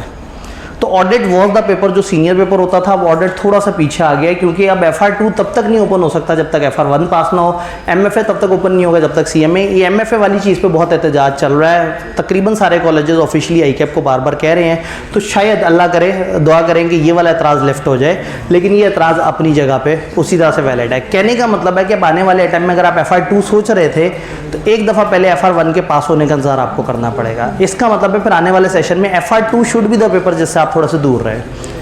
अगर आप ग्रुप ए में इस वक्त मौजूद हैं तो मोस्ट प्रॉब्ली आपका अगली दफ़ा CM में उठना बनता है। आप पहले 2 पेपर दे रहे हैं तो भी आपकी कम्बिनेशन में कहीं ना कहीं CM में आएगा, 3 दे रहे हैं तो भी आ जाएगा। तो जिस तरह से भी है, इसी तरह से C-Law बड़े आराम से पकड़ा जा सकता है। C-Law इन 8 में सबसे छोटा पेपर है। तो मेरे ख्याल में ज़्यादातर लोगों का कम्बिनेशन CM में C-Law लाजमी बनेगा। फिर वो लोग जो इंतज़ार करना चाहते हैं कि FR1 पास हो जाए तो FR2 उठाऊं, वो भी नहीं। तो दूसरे लोग क्योंकि ये भी आपके लिए बाउंड हो गया, ये भी बाउंड हो गया, और CM में पढ़े हैं तो MFA ये तो नहीं उठा सकते, तो आपके पास फिर चॉइस बच जाएगी इस पेपर की। अब ये 2 ऑप्शन है, या तो आप ये पेपर उठा लें ये सोच के कि पता नहीं मेरे FR1 का क्या बनना है, या आप इंतज़ार करें 2 पेपर उठा के रिजल्ट तक इंतज़ार करें और देखें। और हो सकता है आपका पीछे से भी कुछ रहता हो, ये नहीं आप पीछे से कुछ रहता है का मतलब है कि कोई ना कोई और आपका पेपर हो सकता है। आपने 2 पेपर दिए हो, मतलब मैं ये अजम्पशन क्यों लोगे सब लोगों ने लाजमी 3 पेपर दिए हुए हैं। तो मुझे ये लगता है कि अब जो हमारी फर्स्ट अटेम्प्ट बनती है ना, उसमें लोग सबसे पहले जब CA में आएंगे, अगर ये सारे प्रॉब्लम्स रहते हैं तो उन्हें FR1 लाजमी उठाना चाहिए। उसके बाद 3 पेपर हैं, B-Law, टैक्स, C-Law। आइडियली ये एक पेपर उठा के इन 3 में से कोई से 2 पेपर उठा लेने चाहिए। FR1 को अच्छा टाइम दें, अच्छी लॉजिक दें, FR1 को फॉर श्योर क्लियर करने की कोशिश करनी है। फिर आप सेकंड जोन में जाएंगे तो मोस्ट प्रॉब्ली आप CM में उठाएंगे, और CM में के साथ इधर इन 3 में से जो आपने छोड़ा था वो उठाएंगे। और फिर अब डिपेंड करता है कि आपने रिजल्ट का इंतजार करना है या नहीं करना। करना है तो शायद इंशाल्लाह आप FR2 उठा रहे हो, और नहीं करना तो फिर यहाँ पे शायद ऑडिट उठाना पड़ जाए, जो कि थोड़ा मैच्योर पेपर है, इस टाइम पे रिकमेंडेड नहीं है। लेकिन अगर ये दोनों रिस्ट्रिक्शंस लगी रहें तो फिर शायद यहाँ पे ऑडिट सूट करे शायद। तो ये एक ओवरऑल डिस्कशन है। तो अब आपने ऑडिट की एक लिमिटेशन जो नॉर्मली हम बताते हैं वो FR2 से पहले नहीं हो सकता, लेकिन अब इस सारे केस में हमें अंदाज़ा है कि लोगों ने FR2 बाद में उठाना है, ऑडिट पहले उठा लेना है। तो अब हमें उसके लिए रेडी रहना पड़ेगा। यानी कहने का मतलब है कि CM में और C-Law शायद अब आपकी राइट चॉइस है आने वाली अटेम्प्ट के लिए। ये 2 तो पहले दिन से उठा लें और फिर सोचेंगे आपने रिजल्ट का वेट करना है या नहीं करना। क्योंकि रिजल्ट FR1 का पास होगा, अगर आपका FR1 पहले से पास है फिर तो बहुत अच्छी बात है।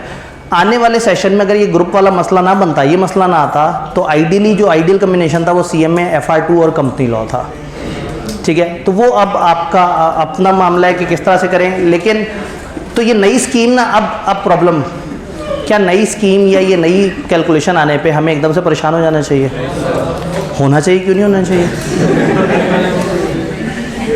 आप यहाँ कह रहे नहीं परेशान होंगे, फेसबुक पे जाके रो रहे होंगे पेपरों के बाद। बात ये है कि अभी आपके कंट्रोल में नहीं है, आपके दाखिले भी जा चुके हैं और आपके आगे की प्लानिंग तो आपने फिर तसल्ली से बैठ के सोचना है ना। आप इस वक्त अपने पेपर दें, पेपर के बाद तसल्ली से सोचें what should be right combination. से पेपर देने के बाद ये भी पता लग जाएगा आपका FR1 हुआ कैसा। हो सकता है FR1 पेपर देते साथ ही आपको समझ आ जाए कि नहीं मैं FR2 ना उठाऊं, मैं को और पेपर उठा लूं। तो इसलिए दिस इज़ गुड कि चीज़ों को समझें प्रॉपर तरीके से। और अगेन ऐसी किसी नई स्कीम, ऐसे किसी नए डॉक्यूमेंट, और ये ऐसी चीज़ आई है जिसमें मुसलसल शोर शराबा हो रहा है, सारा कुछ है, तो ये अभी हमारा काम है हम अपने तरीके से एहतजाज करें। आप लोग भी उस एहतजाज में आईकॉम को ज़रूर ईमेल्स कीजिएगा, लेकिन इस वक्त अपनी सारी एनर्जी, सारी तवानाई थोड़ी सी पढ़ाई पे फोकस करेंगे। इंतहाई गलत टाइम है इस डिसीजन का। ये डिसीजन एक्सपेक्टेड था सेशन के स्टार्ट में, लेकिन उन्होंने डिले किया, तो हम सोचे थे शायद अगले सेशन के स्टार्ट में देंगे, लेकिन उन्होंने पता नहीं क्या किया। उन्होंने बिल्कुल एन पेपरों के बिल्कुल जो सबसे पीक पढ़ाई वाले दिन चल रहे हैं उसमें ये डिसीजन दे दिया, और लोग कल से मैं देख रहा हूँ कि वो परेशान ही परेशान है। मुझे लग रहा है कि वो 5-6 दिन तक परेशान रहेंगे। तो हो सकता है ये डिसीजन थोड़ा सा रिलैक्स हो जाए। तो अभी आपने कुछ नहीं करना है, इस डिसीजन का ताल्लुक अगली अटैम्प्ट से है। आप सुकून से अपने पेपर तैयार करें, कम से कम 1-2 पेपर जो आप उठा सकते हैं, ईदर ओल्ड या न्यू स्कीम जो भी है वो आप सेलेक्ट करके रख लीजिएगा, बाकियों में थोड़ा वेट कीजिएगा। ड्यूरिंग स्टडी कोई कन्फ्यूजन हो, मैंने आपसे कहा कि मैं डेली मेल्स चेक करता हूँ, सिवाय जैसा भी 1-2 दिन से काफ़ी हेक्टिक हो गई हुई रूटीन। कोई भी कन्फ्यूजन हो, कोई भी सवाल हो, आपने यहाँ पे मेल कर देनी है। व्हाट्सएप का ग्रुप आपके पास मौजूद है, मैं कोशिश करूंगा व्हाट्सएप ग्रुप में चीज़ें ऐड करता रहूं। फिर जो पास पेपर्स की हमारी डिस्कशन वीडियो गूगल ड्राइव पे थी उसको उठा के उस प्लेलिस्ट में हम ऐड कर देंगे इंशाल्लाह ताला। तो कोशिश ये करेंगे कि आपको सर्व करें, लेकिन ये सारी कोशिश बेकार जाएगी अगर आपने साथ नहीं दिया। जो मैक्सिमम हम कर सकते थे वो ये था कि 12-13 दिन में बड़ा क्विकली सारे सिलेबस को कवर करें, आपको तैयार करवाएं। हमने एक मुनासिब पेस पे सारी चीज़ों को किया, साथ साथ टेस्टिंग वगैरह भी की, बाकी चीज़ें भी। अब आपने अपना हिस्सा प्ले करना है। बीलो नहीं पास होगा तो भी एक पेपर आपका कम होगा, क्योंकि गिनती में बहरहाल बीलो एक पेपर है। FR1 पास होने से भी एक पेपर पास होता है और बीलो पास होने से भी एक पेपर पास होता है। बस अब FR1 तवज्जो थोड़ी सी ज़्यादा मांगता है इस वक्त। अनफॉर्चुनेटली इस डिसीजन के आफ्टर इफेक्ट ये है कि FR1 should be the first priority. तो यहाँ मुझे ये कहते हुए दुख हो रहा है कि आप बी लॉ को थोड़ा सा कम प्रायोरिटी अगर देना चाहें, इसलिए कि FR1 को टाइम देना है, तो मुझे ये डिसीजन इस वक्त लॉजिकल लगेगा, क्योंकि आई के अपने थोड़ा पैनिक कर दिया है। तो पैनिक होकर ये काम करना समझ आता है, पैनिक होकर किताबें छोड़ देना ये नहीं समझ आता। तो आप लोगों के साथ बड़ा अच्छा रहा। और इस दौरान किसी भी जगह पे किसी भाई को मैं रैंडमली कोई एग्जांपल दे देता हूँ या कुछ और इस तरह से करके, या किसी को बुरा भला कह दिया, किसी के सवाल पे उसको डिस्करेज कर दिया, अगर कहीं भी किसी को कोई मेरी बात बुरी लगी है तो उसको एक दफ़ा सोचने की ज़रूरत है कि उसके ऐसा क्या गुनाह है, उसमें ऐसी क्या कमी है, क्या कोताही है कि टीचर को उसे डांटना पड़ गया। वो अपने आप को इम्प्रूव करेगा तो अगली क्लासों में टीचर उसे नहीं डांटा करेगा। तो मुझे बिल्कुल शर्मिंदगी नहीं है, किसी को अगर रोका तो जायज़ रोका, बिल्कुल कहीं किसी की दिल आज़ारी मकसद नहीं था। तो जब मैं गुड फेथ में काम कर रहा हूँ तो अपेरेंटली जो भी हो तो मैं होल्ड इन ड्यू कोर्स हूँ, ठीक है। तो मासूमियत में अगर किसी के कोई दुख हो गया हो किसी को और मेरा इरादा ना हो तो उस पर तो माफ़ी की ज़रूरत ही नहीं, मैं तो मासूम हूँ, मुझे पता ही नहीं। लेकिन अगर कोई खुद ही अपनी बेवकूफ़ी की वजह से समझ बैठा है कि उसके साथ जुल्म हो गया है तो उसे चाहिए कि वो इस्तग़फ़ार 10 दफ़ा पढ़े और आइंदा जो है वो अपने आप को अपनी तज़किया नफ्स करे, अपने आप को इम्प्रूव करे। कोई कन्फ्यूजन हो, कोई सवाल हो, आप ईमेल कर दें। मैं ईमेल में आपको बताया कि मैं वही बात है कि बहुत शदीद मसरूफियत ना हो, तो इन दिनों जब आप फ्री हो जाएंगे तो मैं ये आने वाले 1-1.25 महीने फुल फ्लेज डेली बेसिस पे पूरी कोशिश कर रहूँगा कि अपनी सारी ईमेल जो फौरी वाली हैं उनको साथ साथ जवाब दूँ। दिन में 2 से 3 दफ़ा देखूँ। नॉर्मली आजकल मैं लेट नाइट देख पाता हूँ और आजकल लेट नाइट की डेफिनेशन भी काफ़ी चेंज हुई हुई है। मतलब शायद आप यकीन नहीं करेंगे, मैं सुबह 8:30 तो सोया हूँ। बहुत सारी बैक एंड पे एक्टिविटी चल रही होती हैं, नन्ही सी जान है, आपको पता है, फिर किताबों का बोझ, तो वो बहुत सारे बैक एंड पे, क्योंकि बच्चे तो कहते हैं टाइम टेबल नहीं आया, फलाना नहीं हुआ, ये नहीं हुआ, वो नहीं हुआ, और पीछे हम लोग अलग अलग टीचर्स, तो रात भी 2-3 टीचर्स हैं, हम सारे टीचर भी फारिग ही शाम रात में होते हैं, अलग अलग टीचर्स अलग अलग टाइम पे मिलके फिर उनके टाइम लेके और उसके मुताबिक काम चल रहा था। तो बहरहाल लाइफ में अगर सक्सेसफुल होना है ना तो मेहनत करनी है, बस ये एक ही वर्ड अपने पास रख लेना है। किसी भी फील्ड में जाएं, कुछ भी, मेहनत इज़ द वर्ड, ये हमेशा काम आएगा। आप 100 सक्सेसफुल लोग दुनिया के उठा के देख लें, 100 के 100 ने 3, 4, 5 जितने टोटके बताए होंगे, मेहनत सब ने बताया होगा। मेहनत करने की आदत डालने आपको लाइफ में, फिर बाकी मसले आधे से ज़्यादा ख़त्म हो जाएंगे। अपना ख्याल रखिएगा, दुआओं में ज़रूर याद रखिएगा। पढ़ते हुए आप जो है ना बहुत ज़्यादा अल्लाह के करीब हो चुके होते हैं, तो उस वक्त आपकी दुआएं जो है काम आती हैं। दुआओं में याद रखिएगा, अल्लाह करे हम लोग ऐसे एक पर्पज़ है कि लोगों को मुनासिब पैसों में अच्छी एजुकेशन दें, अच्छे टीचर्स के साथ। तो वो टीचर्स जितने भी हमारे पास ब्रांडेड हो, हम कभी भी बहुत ओवर की तरफ नहीं जा रहे और कोशिश यही करते हैं कि एक मुनासिब लेवल पे एक डिसेंट फ़ीस के साथ लोगों को अच्छा सर्व कर सके।